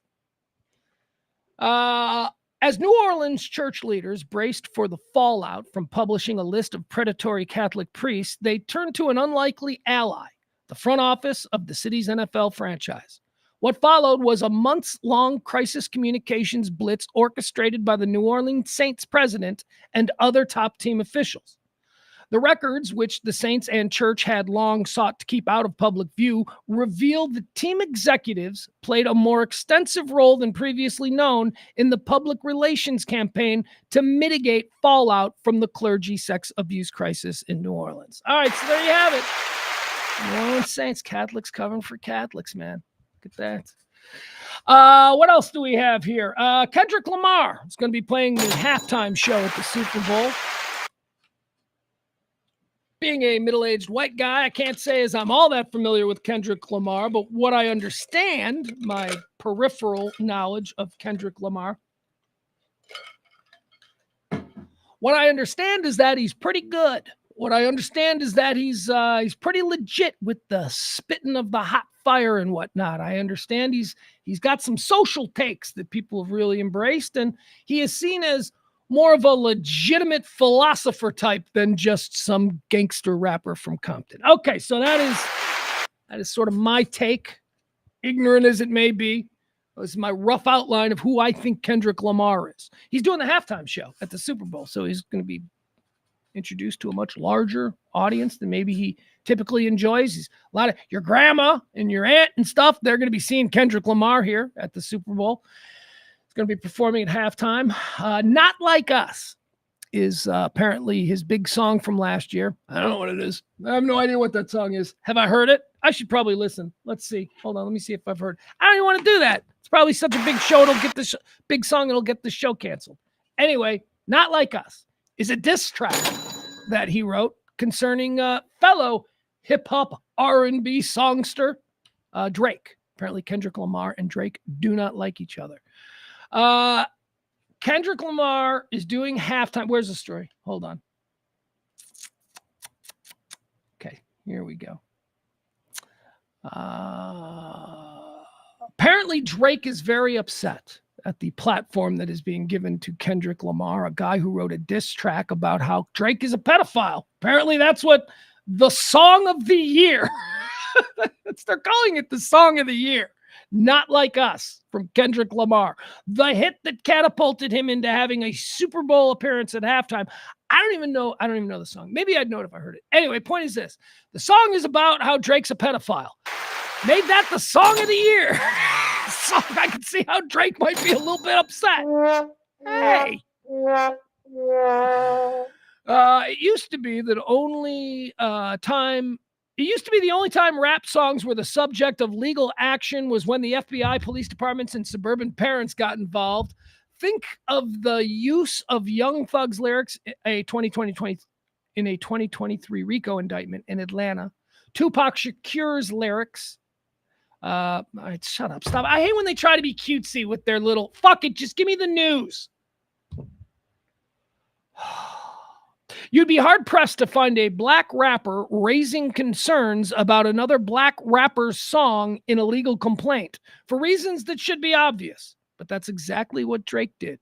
He filed a lawsuit against the record label, Universal Music Group, for widely promoting Kendrick Lamar's defamatory song, Not Like Us, because its lyrics, its album image, and its music video all advance the false and malicious narrative that Drake is a pedophile.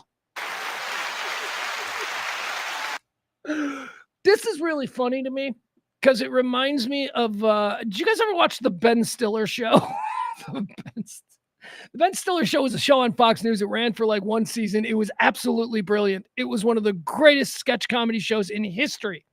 And of course, nobody watched it, so Fox canceled it. And then the next year, it won everything at the Emmys. It won Best Writing, Best Comedy Series, Best. And so anyway, that's what catapulted Ben Stiller into a movie star. Because anyway, there was a sketch with Bob Odenkirk, Saul from Better Call Saul. There was a sketch on the old Ben Stiller show called Kill Doug Slatsky. I think that one. Hold on, let me see what that is. Hold on. I want to show it to you.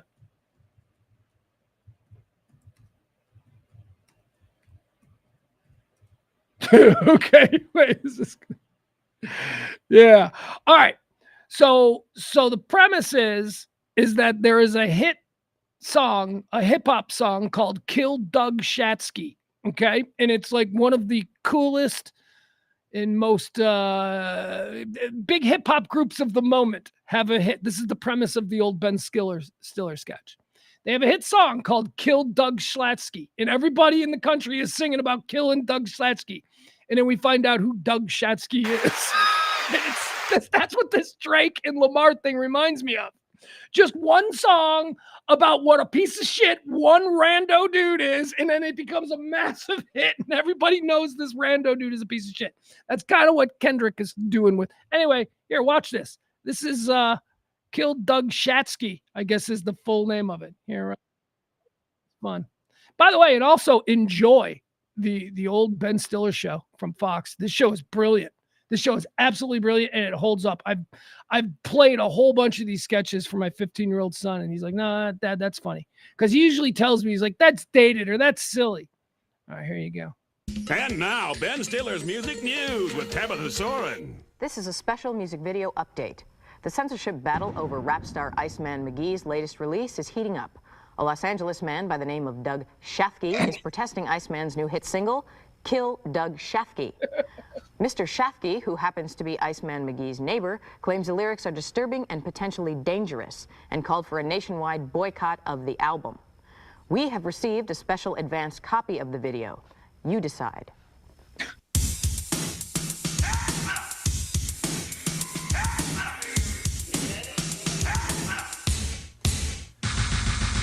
That's right, I said kill Doug Shafke. He makes me mad, G, frontin' on my posse, telling me to keep it down and all that. Just a sucker, stepping on my Bozak. Just a stupid neighbor complaining. Keep it up, I call the Black Association, the one that meets at the end of my fist. Huh, little doggies, gonna get kissed. Cutting on my lawn and scattering his clippings. You think I don't know where my yard begins? He lives in Springer Road, number 311. Sucker gets home every night around 7. Kill Doug Shafke. That's right, I said kill Doug Shafke.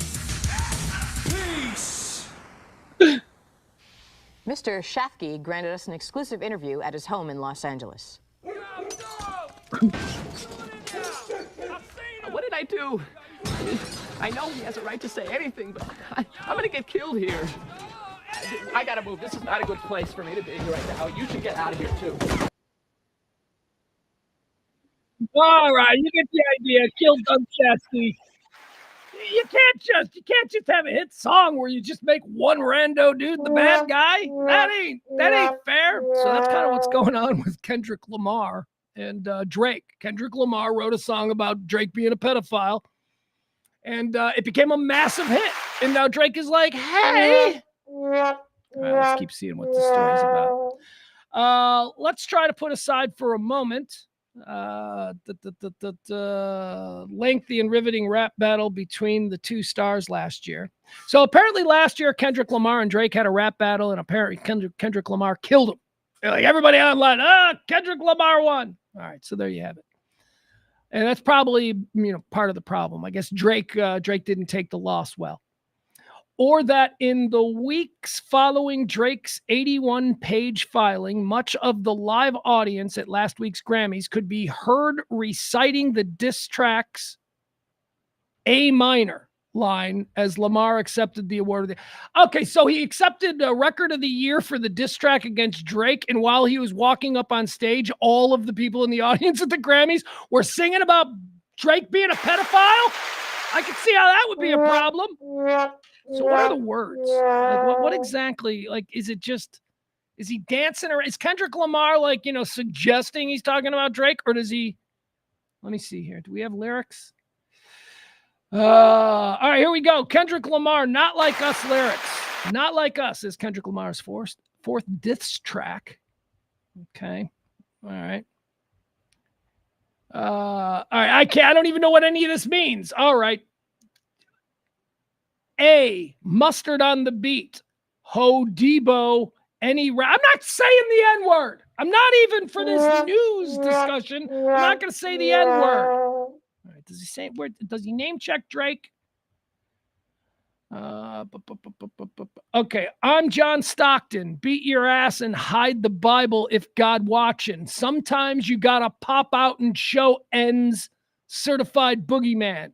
I'm the one that upped the score with him. Walk him down whole time. I know he got some hoe in him. Pole on him. Extort shit. Bully death row on him. Say, Drake, I hear you like him young. You better not ever go to cell block 1. To any bitch that talk to him and they in love, just make sure you hide your little sister from him. They tell me Chubb's the only one that can get your hand me down. Okay, what? Oh, that's pretty obvious. All right. Fuck them up. Wop, wop, wop, wop. I'ma do my stuff. Why you trolling like a bitch? Ain't you tired trying to strike a chord? And it's probably a minor. All right, so that's what we're putting on at the Super Bowl. We're putting on a guy who's going to sing a song about how Drake is a pedophile and Drake don't like it. It's wild times that we live in. Here's a song that is going. Okay, so I was confused on this story.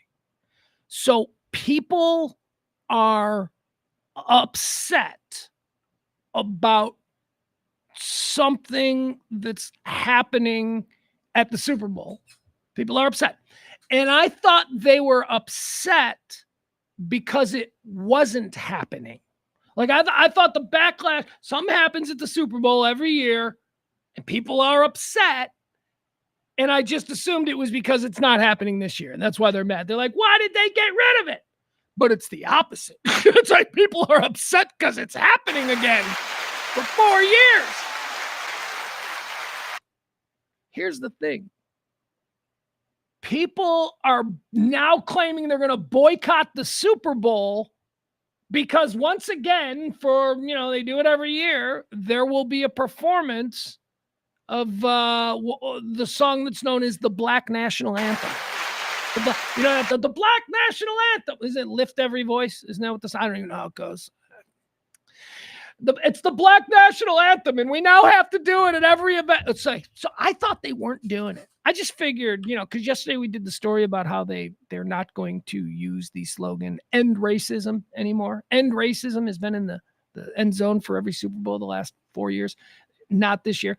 So I kind of assumed that, it was all part of a whole thing now where they're just going to back off, So I thought maybe the Black National, maybe that's why people are upset. People are boycotting over Black National Anthem. And I'm like, well, I can see that. It's something that's always been there. People like it. They'd be mad that it's gone. No, these people are mad that it's there, which is just another level of normalizing very uncomfortable and I think hate-derived attitudes. I don't know why. Look, I don't got a problem. You know what? I do actually have a bit of a problem with this concept of a Black National Anthem. I don't like, again, the divisive nature of there needs to be a Black National Anthem because this country isn't for everybody. I think that for the past 50 years, I think that we, the grown-ups in this country, have made a real concerted effort to make it clear that we are a country for white people and black people and, all that.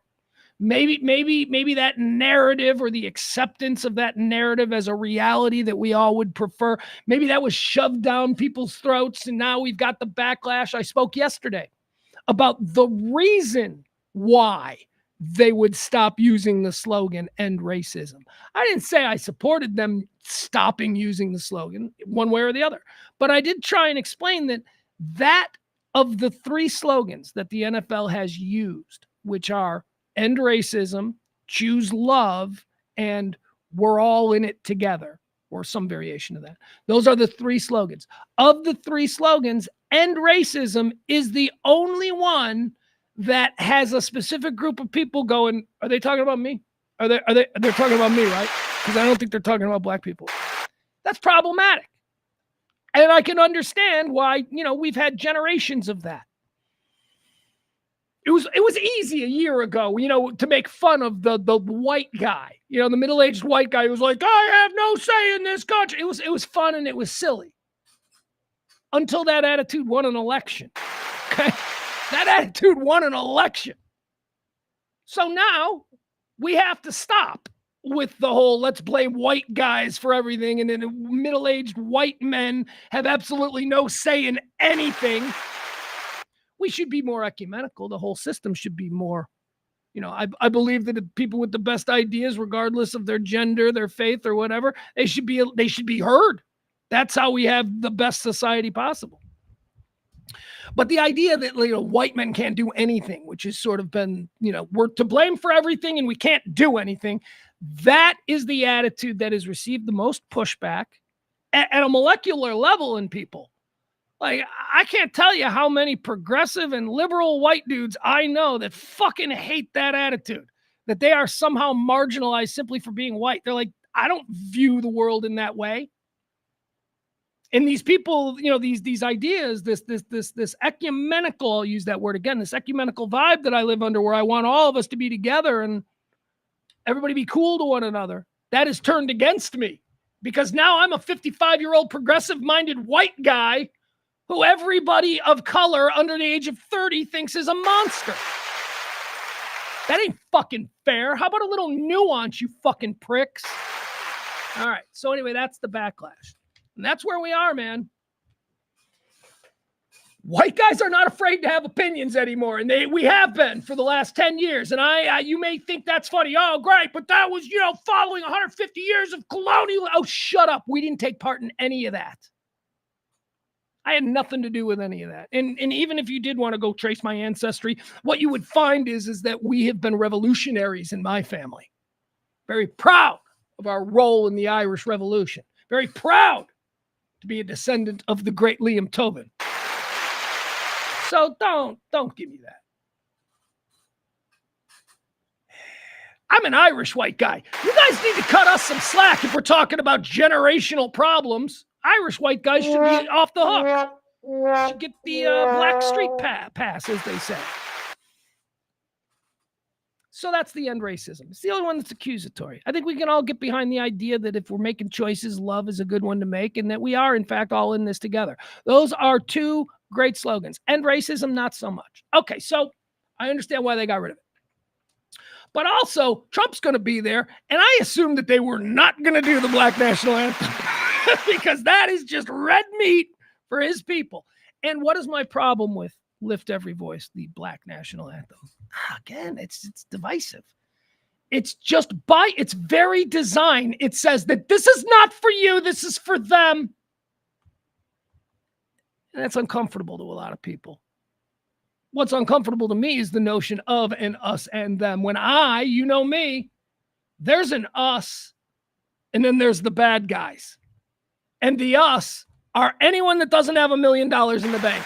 If you do not have $1 million in the bank, like if somebody said, I've kidnapped your dog and I need $1 million, if you could liquidate what you got right now and you could pay that ransom, you ain't one of us. The rest of us, that's an absurd amount of money. Yet I know people who are like, it's just $1 million. I heard a guy say that at a party. I mean, what are we talking? Just a couple $1 million? And I'm like, you motherfuckers. All right, so the us, it's all the normal people, and it shouldn't matter what color we are or what makes us hard. None of that shit should matter.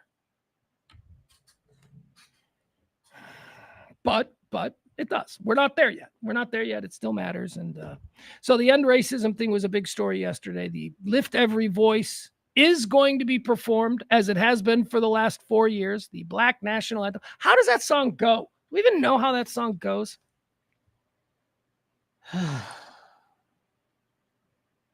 Let's see here. I'm going to try and find that. And by the way, this isn't like, as I have this story, and I'm going to have to look this up just to make sure I'm right, but isn't this relatively new?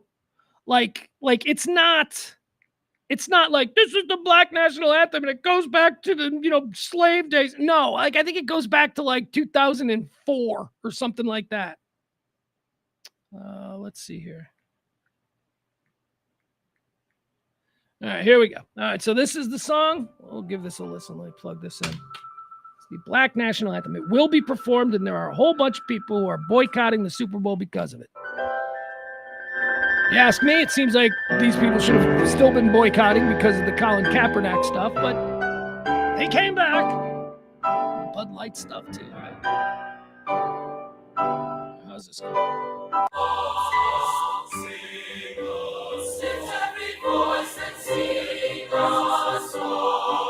right, I don't know what's up with that song. All right, whatever. I'm sure it's a beautiful song, and I'm sure it means a lot to people. But the way it's presented and the way it's put on, it's like, this is for them because they have been the victim of you. Like, that's kind of how people take it. People are done taking it. We're done. Done bearing the responsibility for the actions of our forefathers. Like I said, for the last 50 years, I think that most normal people in this country have been on the same page. We're all moving forward together. Yes, there are some fringe problem people on the right and on the left. Nutbags. But for the most part, man, we have made great strides in this country. And it's not enough. Okay, it's not enough, but it is something. And these things happen over the course of time. I don't get it. I always go back to that thing that I say about every job interview I have been on in the last 20 years. The human resources person who is interviewing me has always been a woman of color. Always. It is never a white guy. So this notion that like white men control everything, I just haven't seen it. I'm a white man looking for work and I can't get a job. Too old, too white. I don't know. So here we are. NFL fans demand Super Bowl boycott over Black national anthem. NFL fans are calling for a Super Bowl boycott after it was confirmed that the Black national anthem will be performed ahead of Sunday's game. Kansas City Chiefs go head-to-head with Philadelphia Eagles at Caesar Superdome in New Orleans this weekend, and just as excitement was beginning to build, controversy has followed the announcement that Lift Every Voice and Sing will be sung during the pregame festivities. The song has long been a staple of the NFL's end-of-season showpiece, but has become a major talking point in recent years, especially given the Star-Spangled Banner is already performed ahead of the game. And that's my argument. Do not fucking call this the Black National Anthem. You can call it, we can term it make it a great civil rights song, a great whatever. But the idea that this is a Black national anthem because certain people need special rules or different experience, it's bullshit, man. And it does nothing but enforce the narrative that we are different and that one of us needs to make amends. That's not how you move forward. It's just not. Nonetheless, Grammy Award-winning artist Ledisi is set to deliver the song before John Baptiste belts out the official national anthem on Sunday. Yet the decision to include it once more has sparked fresh calls for a Super Bowl boycott. All right, we're not going to give that. That's not real people, right? That's just a story that's going around. It's clickbait. I clicked on it. Now I've talked about it, but that's not real people. There's nobody who's excited about watching the Super Bowl who learned today that they're being called to boycott and who won't watch. That's bullshit. That's nonsense. Stupid. But I do have a problem with it. I do have a problem with that whole idea that people still, there are people out there who feel there's a need for that does good as opposed to bad. I think it does bad. I think it doesn't heal. I think all it does is reinforce this idea that, moving on. All right. So there you have it. The NFL is also, this is an interesting thing. The NFL has officially banned Blue Sky from being a platform that its players use in any official capacity. People are saying that this is nonsense and that, why, and that this is more NFL bending over backwards to Elon Musk and all of that, because they didn't ban Truth Social. Players can, it says nowhere in the NFL agreement on social media and all of that. It says nowhere that they can't be on Truth Social, but it specifically says that they cannot be on Blue Sky. Wondering what that's about. Here, I'll give you the exact stories. NFL is running scared of Trump and Musk ahead of Super Bowl with new Blue Sky ban. How do you tell a player he can't be on a certain? That doesn't seem like that could hold up. The NFL risks alienating fans and accusations of running scared from Donald Trump and Elon Musk ahead of the Super Bowl after it banned teams from posting on ex-rival Blue Sky. Sunday showdown between the Chiefs and the Eagles in New Orleans, the climax to the NFL season, is set to be watched by around 200 million people. But neither team is allowed to connect with American football fans on Blue Sky, which has 30 million users, because the league has refused to approve the social media platform. It comes after Trump returned for a second term as U.S. president, backed by billionaire Musk, who bought Twitter in 2022. All right, there you have it. So no Blue Sky. That seems, again, doesn't seem like you should be able to do that, or it doesn't seem like you should be able to enact this policy of coddling to the owner of Twitter quite so obviously. I mean, you want to do it behind the scenes and make it, but just to obviously put it, yeah, you can't use Blue Sky either. Why not? Because I said so. That's where we are. We are back in an era where corporations are comfortable saying, because I said so. That's why. But we're going to complain. Yeah, what we learned is that you're going to complain for about 72 hours, and then you're just going to fucking move on. So any big changes that we make in the meantime, that's really just nonsense for us. So we're just going to ride out all of your little complaints. That's the new attitude in this country. You guys, Target has got some gay baby clothing. We need to buy. No, you know what? Target's going to be like, we're going to sell what sells. This shit sells, right? It works the other way too. Works the other way. The gas bags that create these boycotts and try and, cancel these companies and all of that. What we've learned is that just ignore it. Just let them there's going to be something new in a day or two that's going to get their attention. All right, so the NFL's banned Blue Sky. Hey, the president of Colombia is saying some pretty wild shit. Why not, man? Right? We got down there in Argentina. We got a crazy person. We got a crazy person here in America, right? Everybody's being crazy together. Shit's being said like we never heard. How about this from the president of Colombia? President of Colombia is now like screaming at the rest of the world about how cocaine is basically whiskey. Okay? Let me tell you something. President of Colombia is about to legalize cocaine in his country, and that is going to change shit. Yeah, they're going to legalize it. They're going to legalize cocaine down there. He's arguing that it's the same as whiskey. And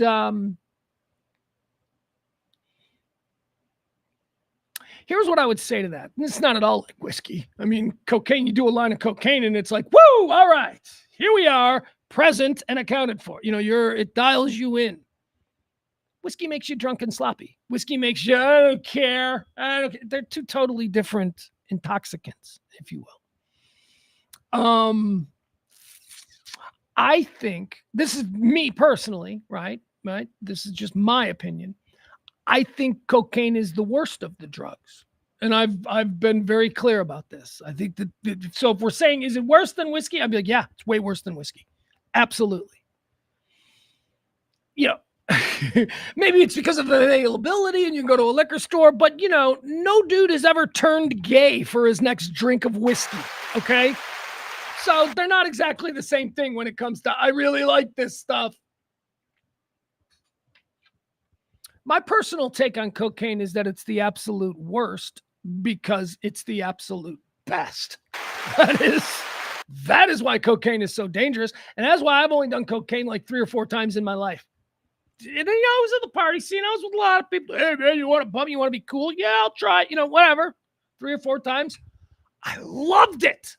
And I remember like the 3rd or 4th time, I remember thinking, God, this is how everybody dies. I totally get it because you want more and you want more. So I just stopped. I stopped hanging out with those people.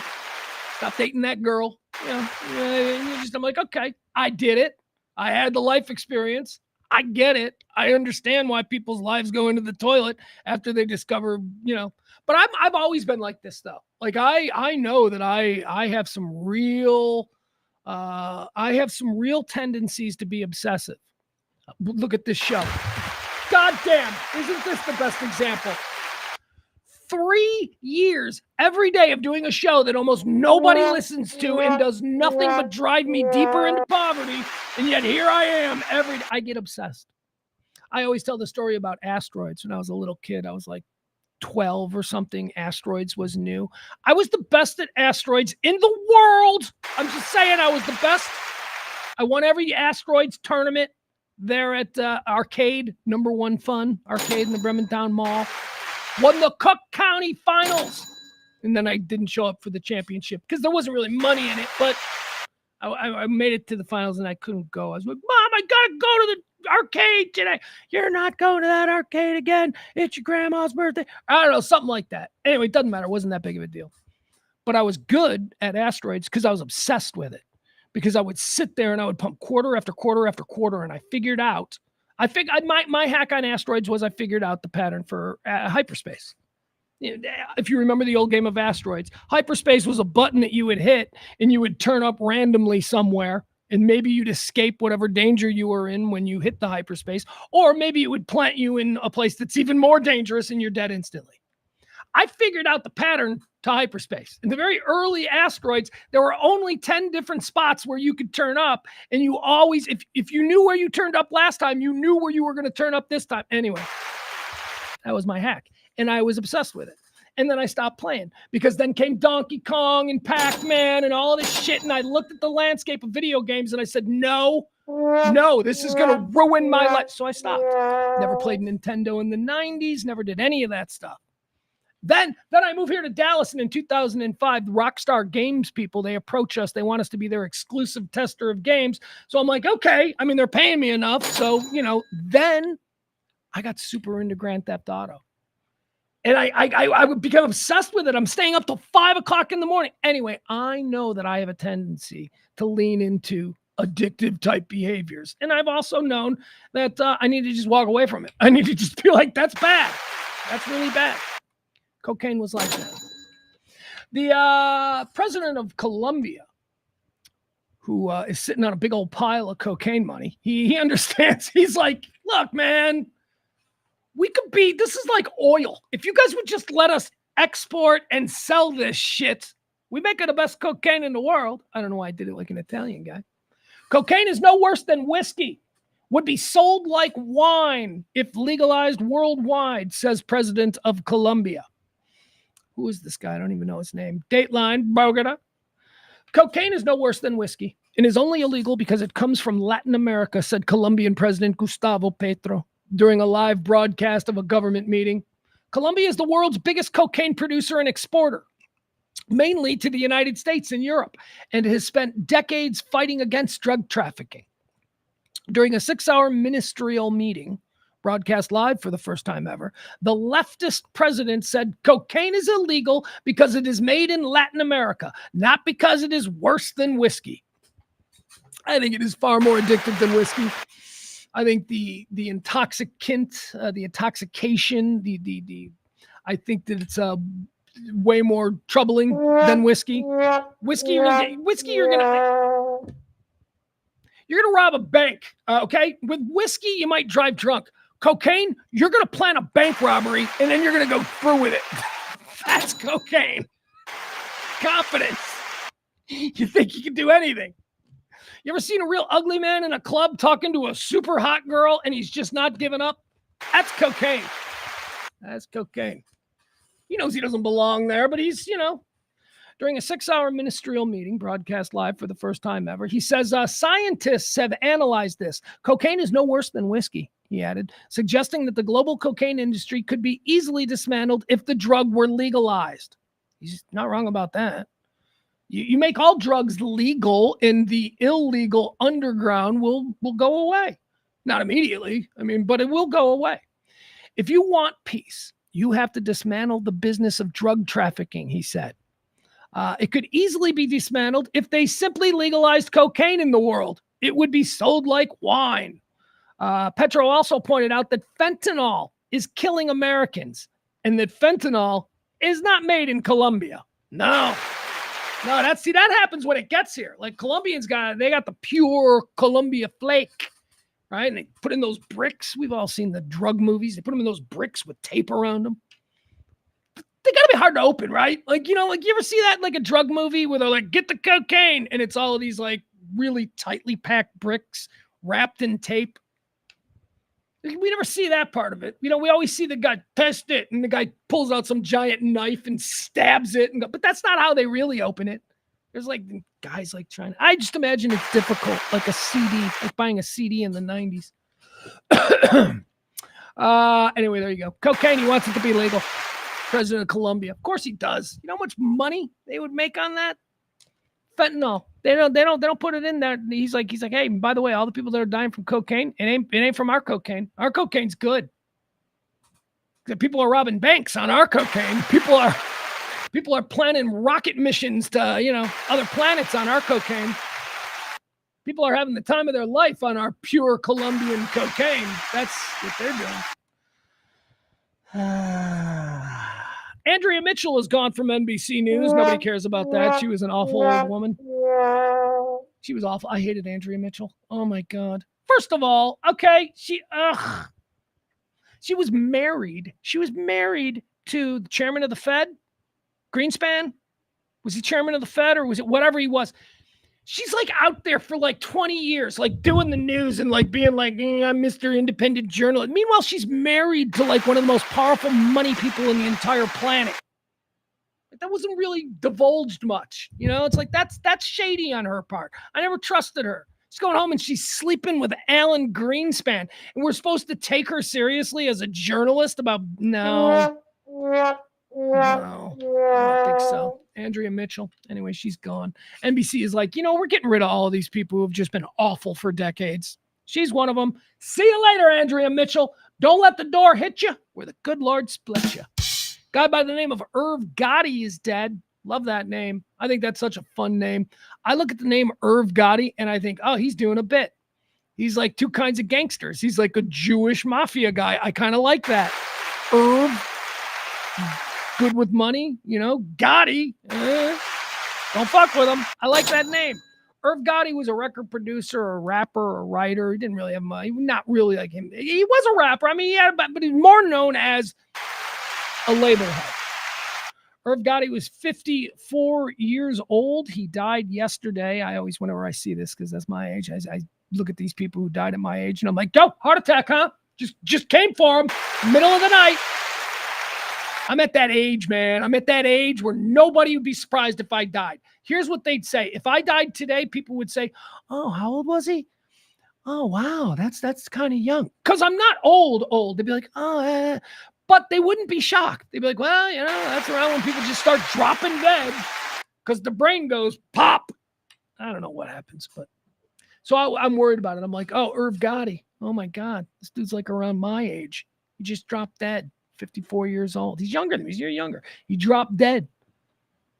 What is it? I'm going to read about this. I'm going to figure out what it is. Like, you're worried about the heart attack and stuff like that, but you're also looking for, was he a druggie?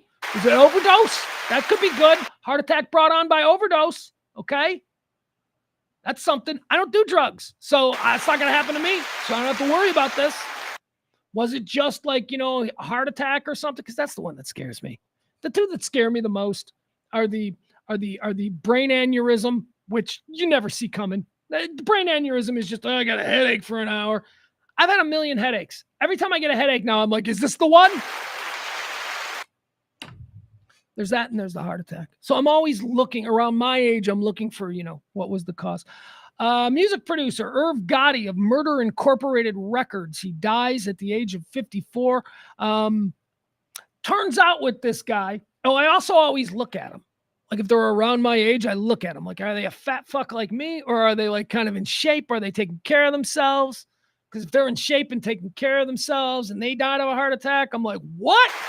Oh. But if they're fat, I'm like, oh, well. Because I don't see myself as fat. Like, I know I'm fat. Like, I know in reality I'm fat every time I put my clothes on or walk across a mirror naked. I know I'm fat. But I don't think of myself as fat. So when I see like a fat guy, I'm like, oh, well, he was a fat guy. Of course he's dead. And then I'm like, oh, wait, but I'm a fat guy. Hold on. That's not good. Anyway, I read the story about Irv Gotti. Okay, he didn't just drop dead of a heart attack or anything like this. This dude has been jacked up with diabetes for like 20 years. He's had health problems. So Godspeed to you, sir. Your death did not shake me the way sometimes it does when people just drop dead for no reason. I don't have diabetes. Diabetes. I should have that. You know why I should? You know, I say this. I don't eat a lot of sugar. Like I don't drink I don't drink any sugar soda. I mean, I exclusively drink 0-calorie soda if I'm drinking. But I also don't I don't eat a lot of cakes and cookies and stuff like that. So I'm not crazy with like sugar intake. But I have been on a kick lately. And last night, literally, I stopped and I go, I'm going to give myself diabetes doing this shit. I've been on a kick lately. Do you know what I enjoy as my treat? You know, some people like to have, bowl of ice cream at night or something. Somebody will eat a bag of chips, whatever your treat is for late at night. My late at night treat for about 3 months now, it's been a good 3 months. Because it started with cranberries at Thanksgiving. My late night treat is cold, got to be in the refrigerator, got to be ice cold canned fruit in heavy syrup. I love it. Peaches are my go-to. Oh my God, a can of peaches, like a whole can of peaches. Let me tell you something about the way they're making these things now. You don't need a can opener anymore, which is good because I ain't got one. So I buy the Kroger stuff and they pull tops. Beautiful. So I've been enjoying canned peaches. Last week I bought some discount canned peaches. They were discounted. I'm like, whoa, man, look at this. Super cheap peaches. So I bought 2 cans. They were like 25 cents each. I'm like, I'll take them, get them home, put them in the refrigerator. Come time for my nightly enjoyment of little canned peaches. I know. I live like some dystopian nightmare. That's my treat. Canned peaches. And a crust of bread. No, but I like it. It's good. It's good. So I start to eat my canned peaches. And remember, these are the discount peaches that I bought. And I'm like, these suck. So I go down and I look at the can. You know why it was discounted? Because it was canned peaches in water. Totally sugar-free. It was the most disgusting thing I've ever put in my mouth. I was eating peaches that tasted like a foot. Like I'm eating a foot. What do you mean there's no sugar? So now whenever I get the canned peaches, I make sure, and I didn't know it was this complicated. I just see a can of peaches on the shop. I buy it. You know, well, how much is that one? 83 cents? I'll buy it. That's a good price. So I'll buy it. I never looked at all of the different varieties of canned fruit. And this is why I think I might be giving myself diabetes.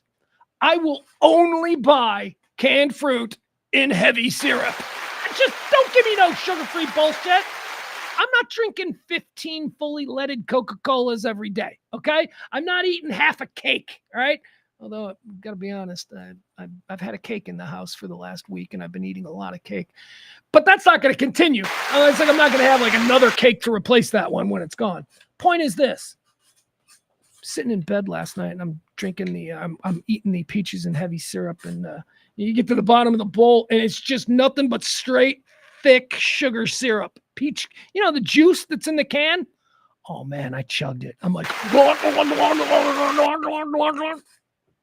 that's how I'm going to get diabetes. I'm telling you, I'm going to give myself diabetes doing this. I can't do this every night. I can't drink an entire can of Del Monte peach juice and heavy syrup. It's going to kill me. Which brings us back to Irv Gotti, hip-hop producer. He's dead from complications they think caused by the lifelong battle of diabetes. All right, there you go. How we doing? We okay? Didn't hear any tips today. That's not good. That's not driving us anywhere we need to be.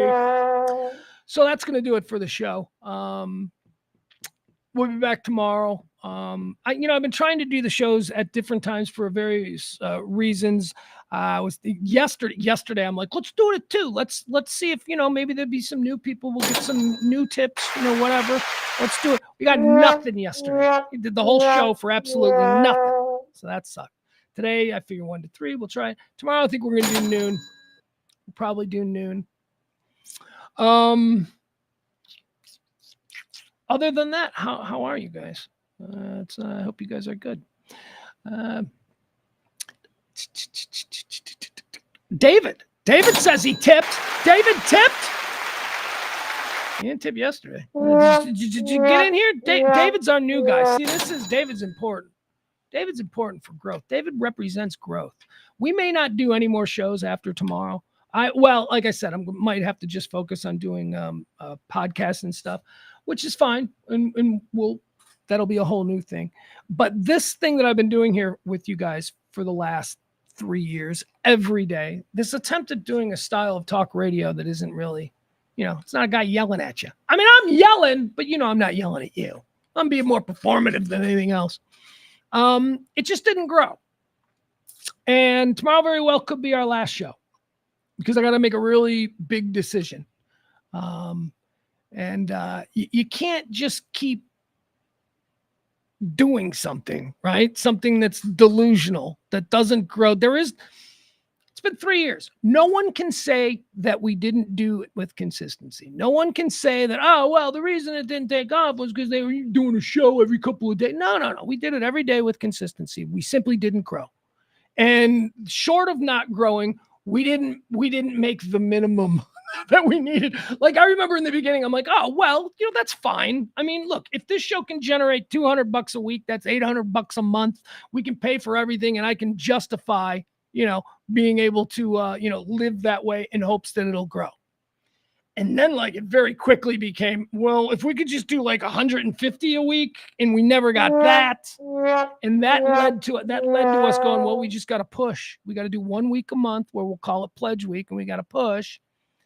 And, now we're down to the show needing $400 a month, something like that. I mean, because luckily I've got other things that I've been doing and I have a mother who is always there, which is another thing that's she's never been the executive producer. My mother. She's never been named the executive producer of this show, but she should be. She should be the executive producer every day.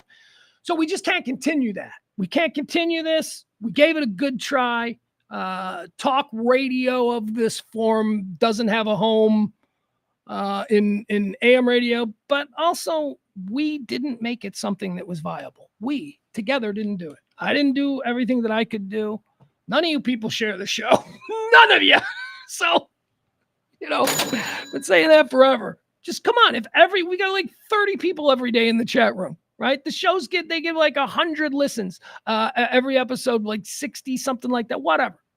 It's not enough for any advertiser. So it came down to us. We did it for 3 years and we should be proud of that, but you can't be crazy. Can't be crazy. And at this point, I'm crazy. Like I find myself people talk to me about this. You still doing that? And I'm like, yeah. And I can see they're like, you're fucking crazy. This is a delusional thing that you're doing, trying to make this work. So that's where my head is at. So that's where I can't live like this anymore. And I'm used to living with a certain degree of stress and anxiety about making the month's bills, but this cannot be my excuse for not having a job, Well, I can't take a job because I got to do the stream that's insane. That is fucking nuts. And that's my delusion. So I'll gather here tomorrow. It doesn't mean we're not going to do a show on Monday. It doesn't mean that we're not, I like doing it. But tomorrow will probably be, especially if we don't even come close. It's we don't even come close. Tomorrow will definitely be the last official show of these daily rants. But I'm still going to have to do something. I'm still going to do something. All right. I'm not going to completely abandon you guys because I like doing this. But at this time in the day, it's just not cost effective. It's just not, there's other things that need to be done. So thank you all. And we'll be back tomorrow. We'll do a straight up noon show tomorrow. Why not? Right? Let's make it official. I may even wear a tuxedo. Maybe I'll get a tuxedo. Who knows?